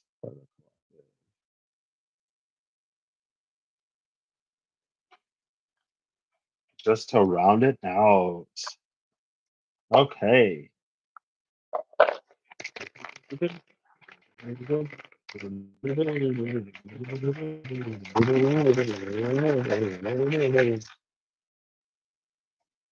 Wow. Ooh. Collective is also, guess what deck? Guess what deck? Guess what deck? These dice aren't weighted. As I was trying to find Aquarius, you heard all the numbers pop up except for 11 on the D12.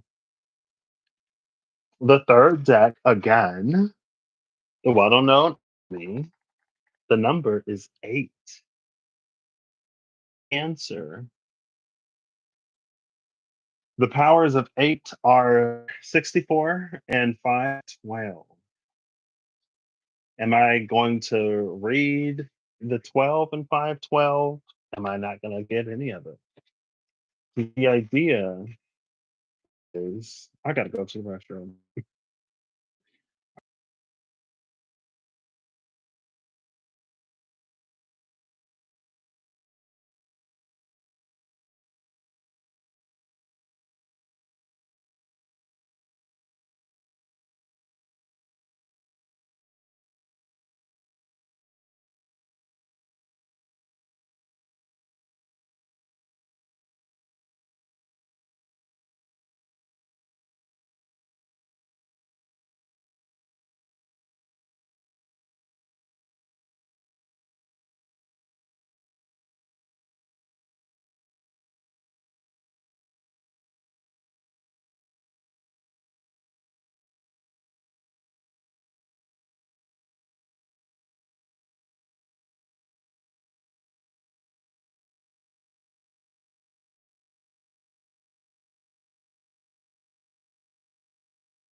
Hello, I'm back. So I was going to power through and just do the collective, but I was like, you know what?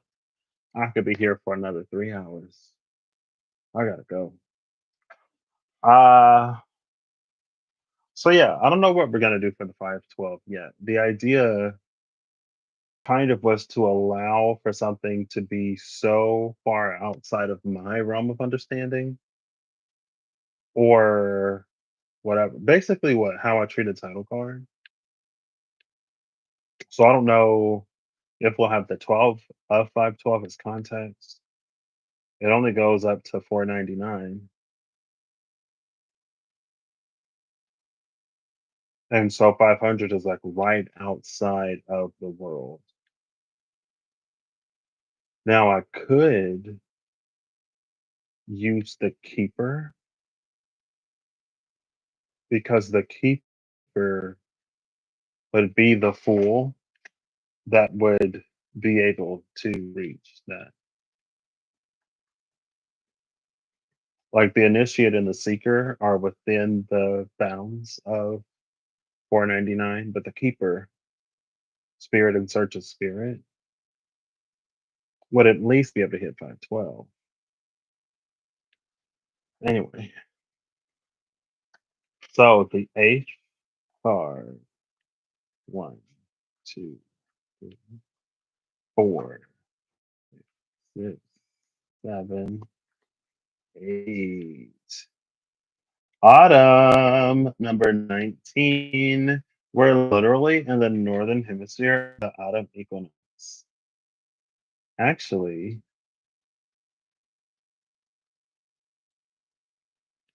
when is it? I like to go by when the sun transits into Libra.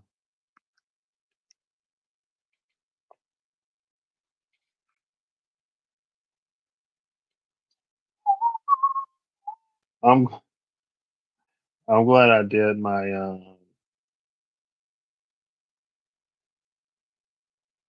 Duolingo before I did this. Something told me to do it. Autumn equinox 2024. It's Sunday, September 22nd at 7:43 a.m. Central Time, USA. So in like 2 days, in a day and a half, that's gonna be the autumn equinox. Interesting. Autumnus, is this like, oh no, October 2nd is the new moon Libra solar eclipse, right? I think it's October 2nd. I'm pretty sure. Excuse me. Eh, there's like a here. She's giving me ruby. I don't know what ruby means. It's red, so what it's associated with the root chakra is what ruby grounding. Does it have something to do? I don't know. I'm feeling like it like energizes or whatever. Maybe ruby is giving like Groudon energy. Um, she's giving Team Magma. She's giving Earth supremacy. If you know Pokemon, maybe like that isn't too whatever. I want to see Ruby. What year is Ruby?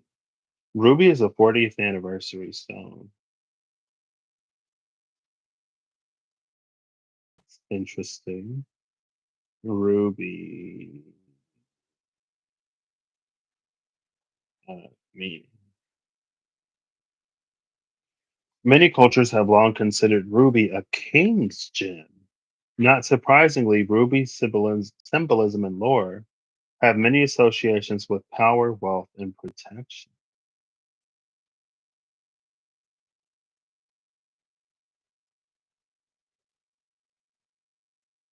Wow, I didn't know it was a king's gem. I guess that was kind of off, but not the definition. What does ruby symbolize? Passion, protection, and wealth. Maybe that passion is like the energy I was kind of getting. But I was like, I don't know if that's like root. Protection, yeah, grounding and protection for the root. Many cultures have strong ties to it being a symbol of love and commitment, making it a great gemstone for a wedding ring. It's the birthstone for July in modern times.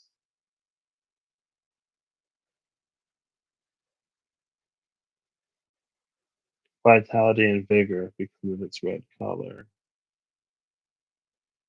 It is believed that the stone has the power to align and lend energy to the body. Interesting. Maybe it's not even a ruby. Somebody's like, that's a carnelian. Like, yeah, I am. I know nothing about minerals. And because it's bottom, you know it's gonna fall. Like this gold is ready to be harvested. So 64 is the devil and the emperor. We'll see what we do about the 520. May not pull anything.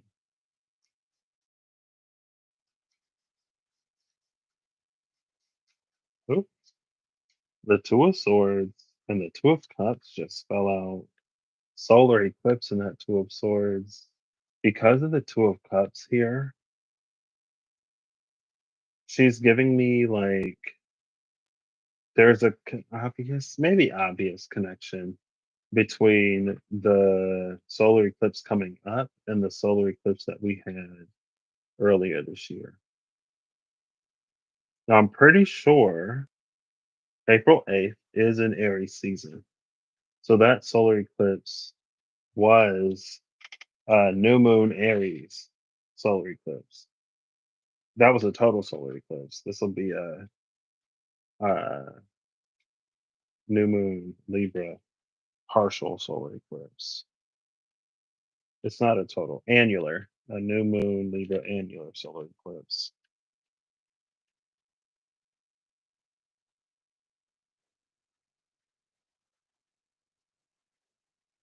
Um, but what's interesting is because they're both new moon, there is no lunar time. So it's not like lunar eclipses. I mean, this year, I'm pretty sure the lunar eclipse wasn't in Virgo.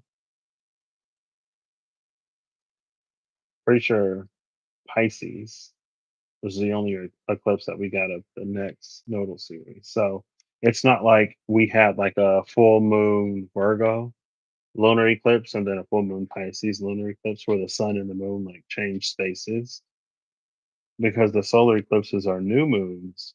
Both the sun and the moon were in Aries, and both the sun and the moon, excuse me, are going to be in Libra. So it's like this full both planets 180 type energy.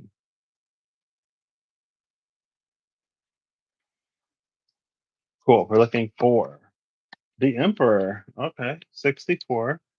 The Mother of Cups, the Emperor, and the Lovers.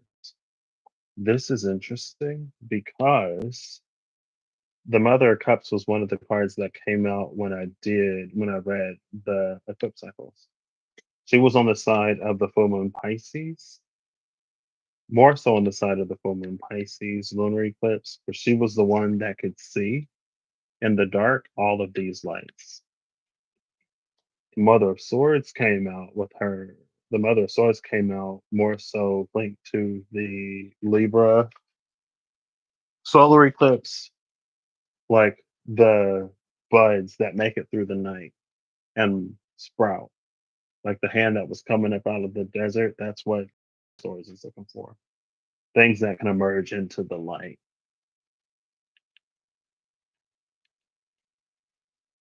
Now, I didn't even think about it when I was reading it, but we did see afterwards, it reminded me of the Empress reading that I did, where we broke down Empress energy into its elements. So we looked for the deck dungeon challenge of the Mage of Fire, Mage of Earth, Mage of Air, and Mage of Water.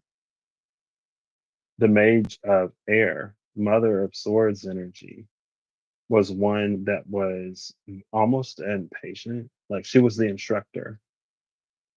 Um, it's like you go to whoever for like directions or instructions, and she's like, watch and learn. Literally watch and learn. Watch me and learn. And then you're gonna have to show me some kind of whatever in order for me to waste my time providing further instructions. That's what her energy was feeling like. Her energy was feeling like you should already know how to do the thing that you're coming to me asking me to do. And then the Mother of Cups, she couldn't even give us, she couldn't even tell us everything. She like provided as much wisdom as she could. And then it was that like, okay, but what is she not saying? Because there are some things that it's almost like there are some things that can't be taught by word. They have to be taught through action or mastered through repetition, right? Like I could tell you, but until you get your own hands on it, it's not going to be of any benefit. So apparently, I don't know if this is still live. I'm just gonna keep going. I'm pretty sure it's still live. It was still live last time. It just like cut out. Speaking of the Mother of Swords, LOL. But that's why the Mother of Swords was waiting for the hand to pop up in the desert. Like, did you get it? Did we get it? Where's the? Okay, I didn't see the devil, so maybe I missed it when I was talking, or maybe it's disappeared. But I'm gonna give it a few shuffles this time, and we're gonna check that. The Ten of Swords just came out.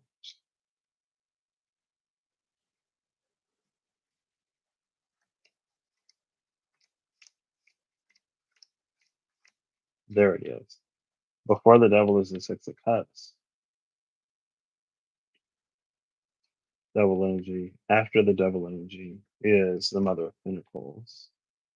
The Mother of Pentacles was the one who had the feast that was open for all. Before the before is the Five of Cups. After the after is this Sun. I almost said the Six of Pentacles. The Five of Cups after the after is the Sun. Now, what's interesting is that Five of Cups and the Sun is giving me an energy of like, can we be grateful and appreciative of what we have? Not what we have, especially when it comes to the energy of the Mother of Swords, right? It's a very weird space to be in. Um, to be humbled, to potentially feel humiliated, and then be expected to sit or be expected to sit in,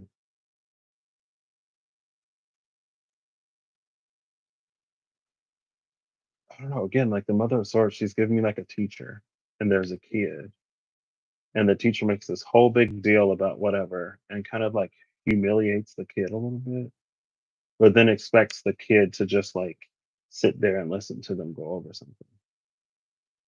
Oh yeah, maybe it's not accurate to the energy of the Mother of Swords, but that's how she came across. The energy of air under the Empress, the air of the Empress, was like, why do I have to come down and do this? Or why do I have to do this? Why do I have to show you how to do this? Like I've been seeing reels. It's only been two where one of them was like basically when you lie on your resume and then your boss is asking you to do something and you don't know what to do, but because you lied on your resume, your boss thinks that like expects you to know what you're doing because you advertised that you know how to do it.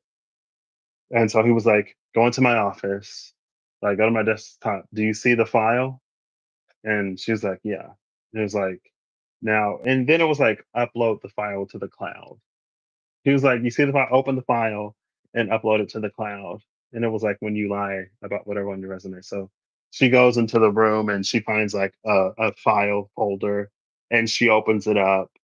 And then he's like, "Okay, no, like upload it to the cloud." And she like goes outside and she holds up the file to like the clouds. And it's like we know that's not how it works. But that was basically the era of the Empress. Like you should know how to do this. And so she was like, her energy felt like it was given a lot of attitude. But it's like if you could follow along with the air of the Empress, like you impress her, and then you get to move forward. Even in the deck dungeon challenge of the Queen of Swords, it's like she's very curt and very whatever, and she's expecting you to keep up with her as she's going. If you can't keep up with her, she'll give you a dancing sword. The dancing sword was like this expansion of the moment. Now you can comprehend and perceive the things that you could beyond your wildest imaginings before. Now things are like making sense all over the place because now you actually know what it is that you advertised that you knew, right? Because on the resume it said one thing. Anyway, and then the Mother of Pentacles had the feast, right?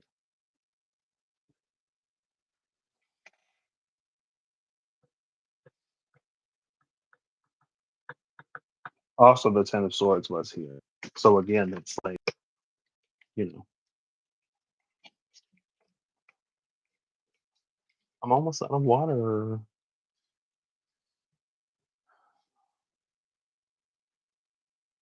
Am I going to? I could use the title card. That's what I'm gonna do. Because that would be Beyond the World. That's literally my card that symbolizes beyond the world. So I'm kind of like, we're just gonna see. So I'm gonna pull before and after. I also want to do before and after the title card and the Hanged Man. No, no. 512. I'll do the title card, the Wheel of Fortune, and the High Priestess, the Priestess. So it'll be the title card, the Wheel of Life, and the Priestess here. And especially because all of this gold is about to rain out of the sky.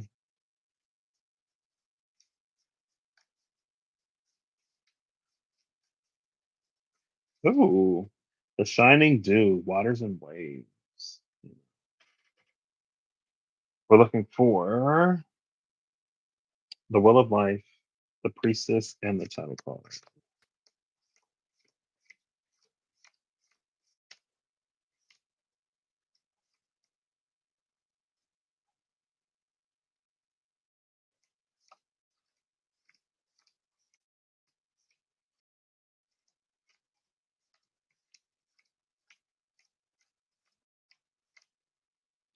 Title card is in between. The Scarlet Shield, Queen of Swords. That Air of the Empress that I was just talking about, there she is. The title card. And the Journeyman, Eight of Pentacles. That Sun in Virgo, oh my gosh, it's Sun in Virgo, but Virgo season's almost over.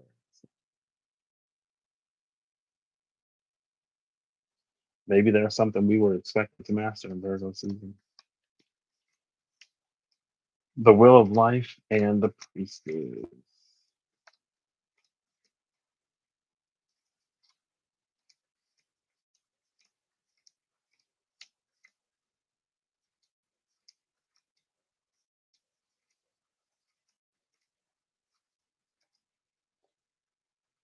There it is again. I guess I'll take this as confirmation. The Destroyer, Ten of Swords, Wheel of Life, and the Chariot.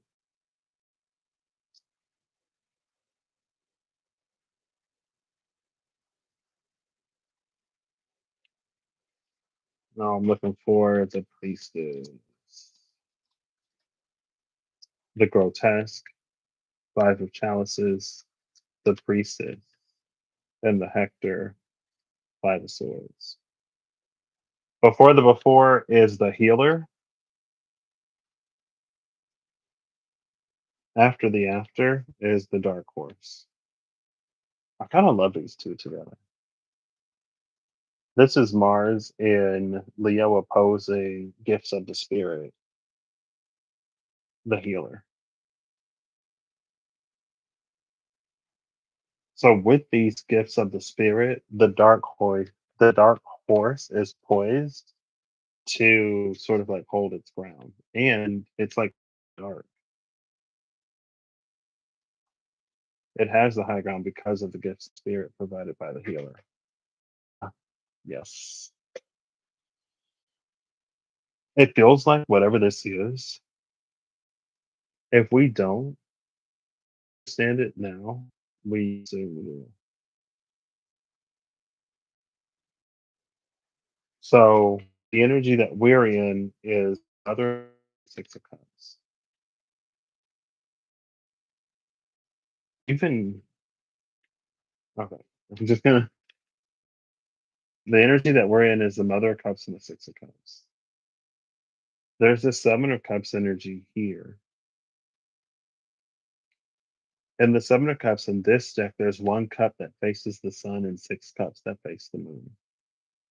Intuitively, we're going to know which direction is for us to face. It may be with the crowd, it may be against the crowd. The cards are leaning towards against the crowd, both because of the Seven of Wands Dark Horse that received the gifts of the Spirit, and because of this Five of Cups, Five of Swords energy down here. Also because of the Ten of Swords and the Chariot. Kind of sort of also because, but with the Scarlet Shield and the Eight of Pentacles, it's more expected. But this is the energy that we're in. The Divine, Journeyman, the Chariot, and the Five of Swords. This is a very part of this energy is like a congratulatory job well done. But there's also, it feels like expectation here. Like to claim the living, to claim mastery, or to proclaim ourselves as whatever, it comes with an expectation of service, like regardless of whatever. Again, this Five of Swords is making me think of this dark horse. Under the dark horse is the outlaw, and under the outlaw is the archangel commander. That's the Hangman 12 I was gonna look for with the title card being 500. It's there regardless. And again, Archangel Commander is on the other side. Archangel Commander is the one that teaches us how to use our sword. Is first the one that charges us with using our own sword, but then teaches us how to use it. Under that Archangel Commander, the Pisces of the Hangman is the erudite of Virgo. It feels like the erudite of Virgo here under the Archangel Commander is um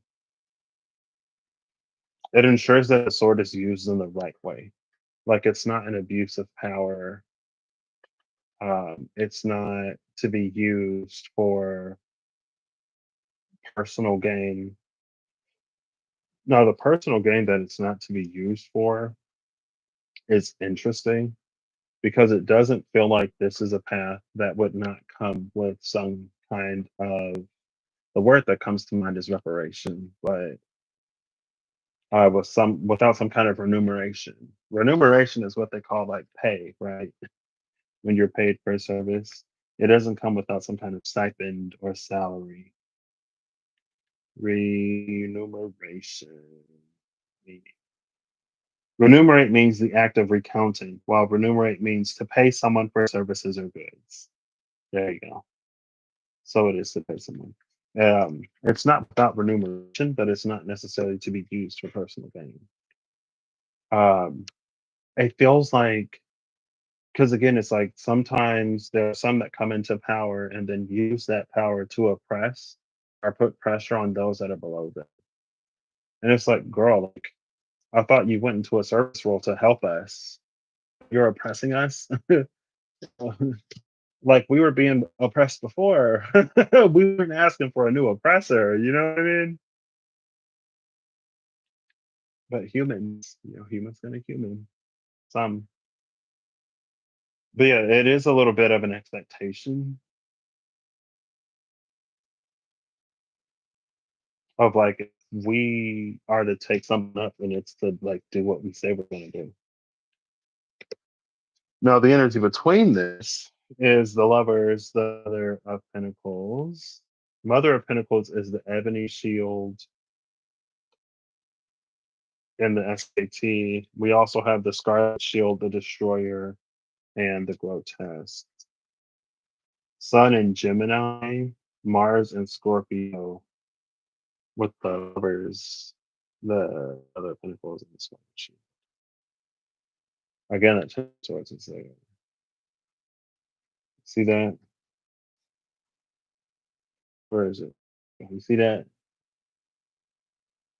right there? That's no good old Hierophant energy.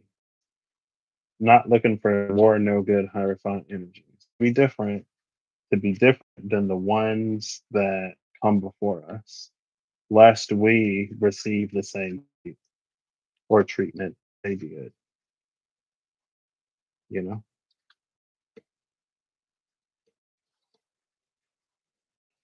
Cool. So I'm pretty sure I've already said what I was going to say, especially in terms of no. Okay. Let's read Autumn first. Autumn is number 19. 19 is Sun in Tarot. Autumn, the culmination, the broad view, and generosity. Alchemical terms, autumn is the denouement of Earth's grand narrative. It is the symbol of culmination, harvesting, and revolution. The story of our year finds closure, and we begin to look forward. We begin to look toward the horizons of the next. It is likely this card will appear as an indicator of efforts culminating, of hard work paying off, of fruit hanging low for the taking. Gratitude and generosity are the spirit of the season, so share the wealth of your fortune. Looking back, you realize many hands and hearts have helped you along the way. Holding tight to your bounty won't do any good. The alchemist shares their wisdom and wealth. They offer their boons back to the world as part of the ongoing cycle. Be like an autumnal tree, come to fruition and then release. Let's read the side. Why not? The word nudges us to look at the big picture. It's a time to reflect back on the journey you've just completed. Free-form writing and taking notes of thanks serve you well. Fall is related to the earth element and the cardinal direction of west. You may have you may be reminded of distant relatives or ancestors. Welcome them into your harvest celebrations. Go deeper, donate, any amount will do. To ponder, active generosity. Whoa. I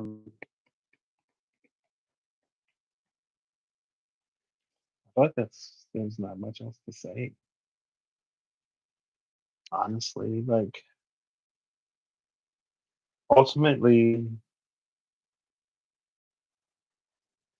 again, the reason why I feel good about reading the 512 title card, Will of Life, and the Priestess, again, because I was going on about the heir of Empress, about that Mother of Swords. And for her to come out with the Journeyman, it's like next to the title card, whatever the heir of the Empress has been teaching us, instructing us, like we are now what we advertise, what our resume says that we can do. Now, this pulls it into an energy of practice similar to, I believe, Sagittarius, or it might have been Taurus. I think it was Sagittarius, though. Yeah, because they had the magician. The energy of practice, but it's practicing as a master. Well, practicing as an adept, a master. It's both.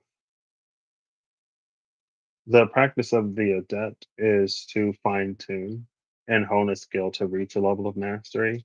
The practice of mastery is like a practicing licensed doctor, physician, a practicing psychotherapist, a practicing dietitian, a practicing reader, a practicing medium.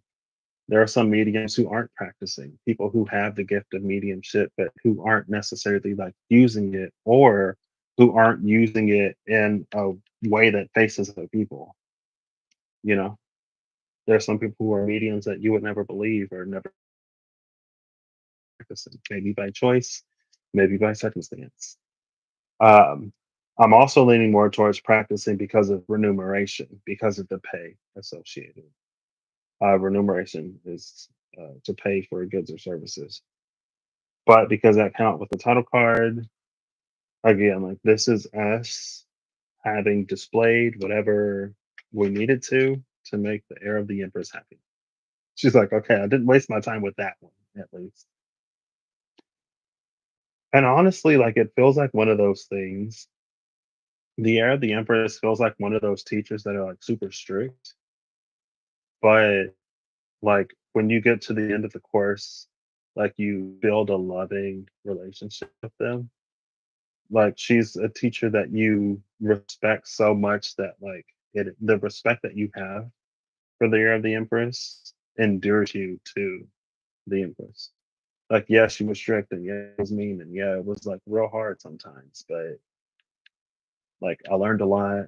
I can do what I do well, and I know that I'm like doing it well because it's in good hands. Type of energy. But from that we go into the destroyer with the chariot. Again, this kind of sort of plays into that expectation of like, okay, you're certified by the universe to handle whatever. You're certified by the divine. You went through some intensive work with the divine. Excuse me. So now if you encounter somebody that needs healing, you're expected to heal them. If you encounter somebody that whatever, you're expected to whatever. And with the Five of Cups and this Five of Swords, especially partnered with this Mother of Cups and Six of Cups, this is almost like you doing the thing that you've always envisioned yourself doing. Like maybe when you were a kid, you had a dream, or maybe there's been something inside of you for as long as you have memory that like always knew that you would be like a veterinarian or a dietitian or somebody like that. It's like either you help animals or you help people, like the dietitian slash like physical therapy. I don't know. There's something about like helping people live balanced, healthy lives. Like that was your passion, and now you're doing it. Math wasn't necessarily easy. Sometimes there are things that you encounter that are like really whatever, but like you make it through it and you're made because of it. And like you can appreciate that. And again, that I don't know, something about this Five of Swords. The Five of Swords to me, maybe because of who I am, but the Five of Swords to me is like doing what needs to be done regardless. Like sometimes it's very like say that they're it's on the table and they're being rushed into the ER and like people are freaking out and they're crying, and then there's the one doctor that's like we need to do this and do that and do these other things, and then there's somebody like, oh my gosh, but like if we do that then they won't be able to take it, it's so risky. But then like you do what the doctor says and everything works out fine. It's like there isn't enough time to be delicate. No, in real life there may be enough time to be delicate, but in the fantasy and the metaphor, it's like there's not enough time to be delicate. If we want them to survive, we have to do this now. It's that kind of energy. But again, it's rooted with the Five of Cups. The Five of Cups in this deck is the grotesque, and the grotesque is the spark of the divine within us. So when that spark is blazing, and maybe it's the shield of the Archangel Commander, maybe it's the shield of the Archangel Commander, because this is his shield.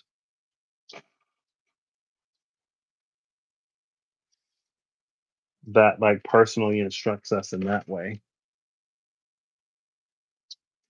instructs us on how to like work with that flame or use that flame. And then this Ten of Swords is like us sort of embodying that, like being that.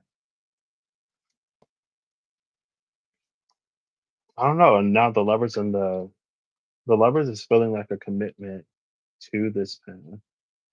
And then the Mother of Pentacles feels like the remuneration of that path. Or it feels like the fulfillment that we get from doing whatever, from being it. Right. Cool. Cool, cool. All right, let's get final cards. We got a lot of decks. We never, ever, ever, ever ended up using the Wad on non archetypes. Ever. Nobody got two on the D4. There were a few ones. There were some threes, a lot of threes, and there were a few fours, but no one got two. I was going to use that deck. I was going to look before and after some card. I don't remember. But I was like, no, I don't want to touch it just in case if I use it. We end up using it, which may be. Oh my gosh, I'm putting the wrong cards away. I'm putting the SKT in the Wild Unknown. Ah, how many cards was that? It took me. Oh, girl, hold up. One, two, three, four, five, 6 cards. It took me 6 cards out of 9 to notice I was putting them in the wrong deck. Oh my gosh. Maybe that symbolizes the integration of divine energies or whatever. We are now poised in position to like live our purpose IRL in real time, in real life, in real time. Or maybe Patrick just made a mistake because he wasn't paying attention. I don't even remember what I was saying. I don't remember what I was saying. Excuse me. That was the Emperor. I just had to make sure I'm putting these in right. I wasn't like putting them in reverse or something.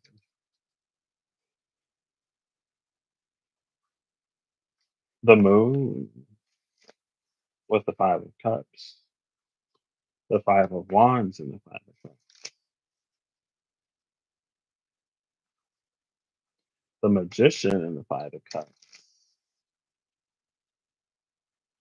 The Daughter of Swords and the Magician. There we go. I was like, wow, is everything gonna be at the five of, with the Five of Cups?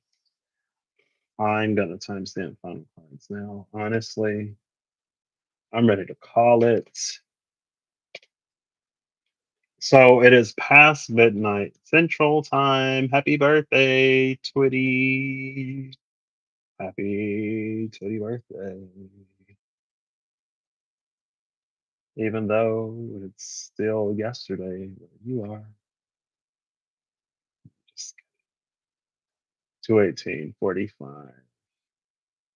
It's not yesterday where you are. Today is today where we all are. Right? There's a Japanese guy, Sora, I think.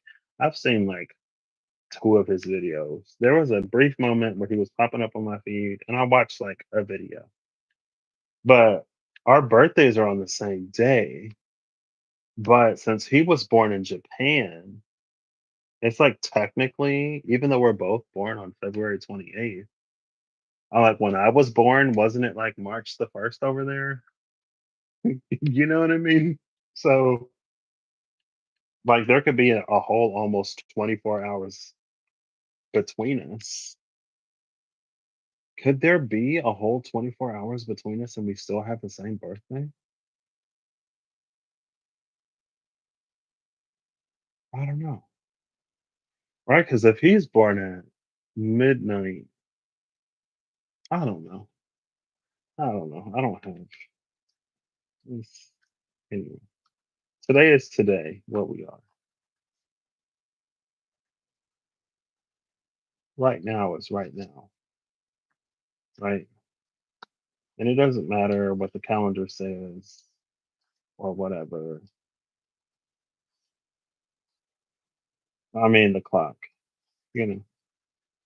Am I going to get funnel cards from I have to. Mm. I kind of want to do these last.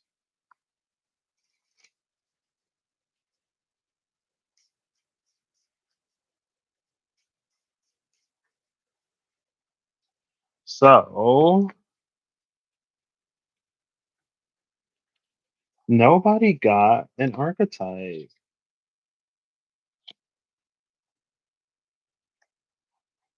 There were angels, alchemy, and challenges of life. I guess that's interesting, right?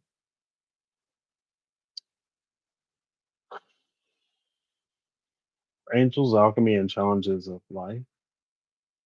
Alchemy is like processes that we are initiating or going through, meaning like we are carrying out the process or we are undergoing the process. The death dungeon challenge is just like challenges of life. It's circumstantial more often than not. Like these are the circumstances in life and when we're being asked to do whatever. And then the angels were just like doing their thing, right? They were almost more so related to um, the evolution of the self, but there weren't like any archetypes that came out. No archetype of self, no archetype of place, no archetype of thing. Maybe that's because, at least right now, it almost feels like that's because it's not just about a person, a place, or a thing. Because I'm only pulling one card, we don't get a person, a place, and a thing, or a person and a thing, or a place and a person. You know what I mean? It would be one of them, and it's bigger than just what is going on within us. So it's more than just the person. It's bigger than purely our environment, more than a place, and it's bigger than like these key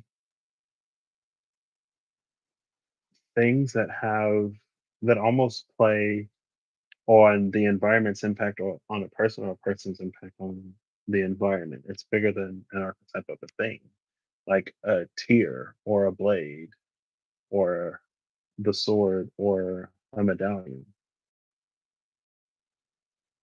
It's like there's so much, there's enough,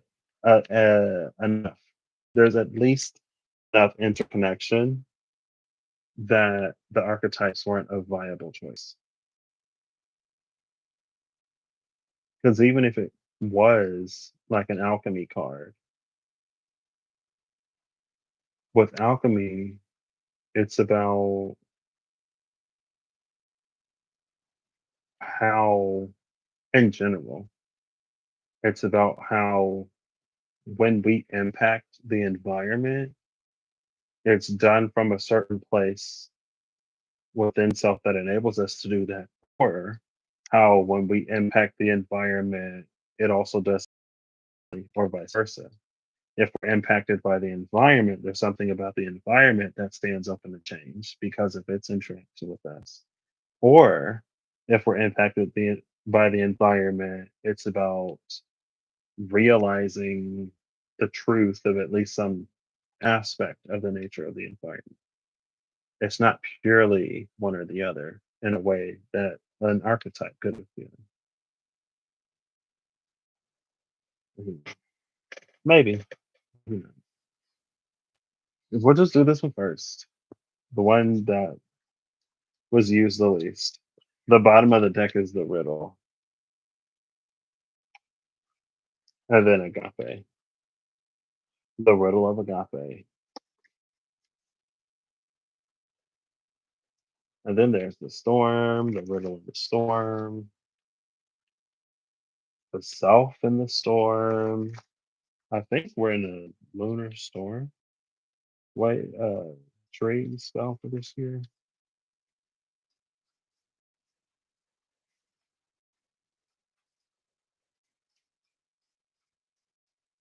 Ooh, this is Stainer 24. Interesting. I think that's the other one. Yeah, it's like it. Excuse me. Oop.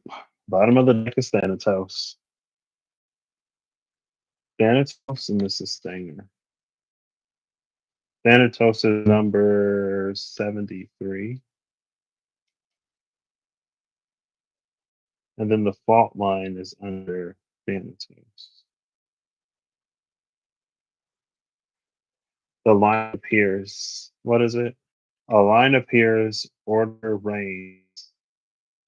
Or is it a line appears, the family falls, order wanes? No, a line appears, order wanes, the family falls, and chaos reigns.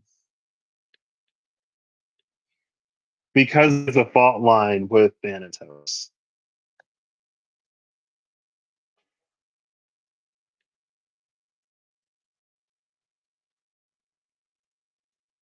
I don't know what this means, but it feels like with Thanatos, things are supposed to go through a cycle of life, death, and afterlife. If that afterlife is another life, or if that afterlife is like whatever, like there's supposed to be this cycle. It's like a cycle of movement of the soul. But because there's a fault line Thanatos, something's broken somewhere in the system. So instead of like a soul being renewed with Thanatos, they're being sustained.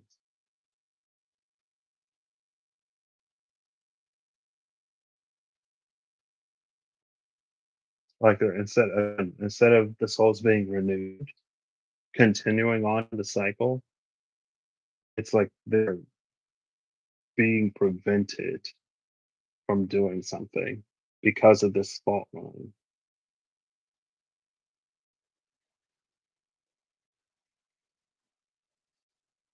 Now, grounding that down, that could speak to, like, let's say something environmental, like with seasons from summer to spring to autumn to winter, or spring, summer, autumn, winter.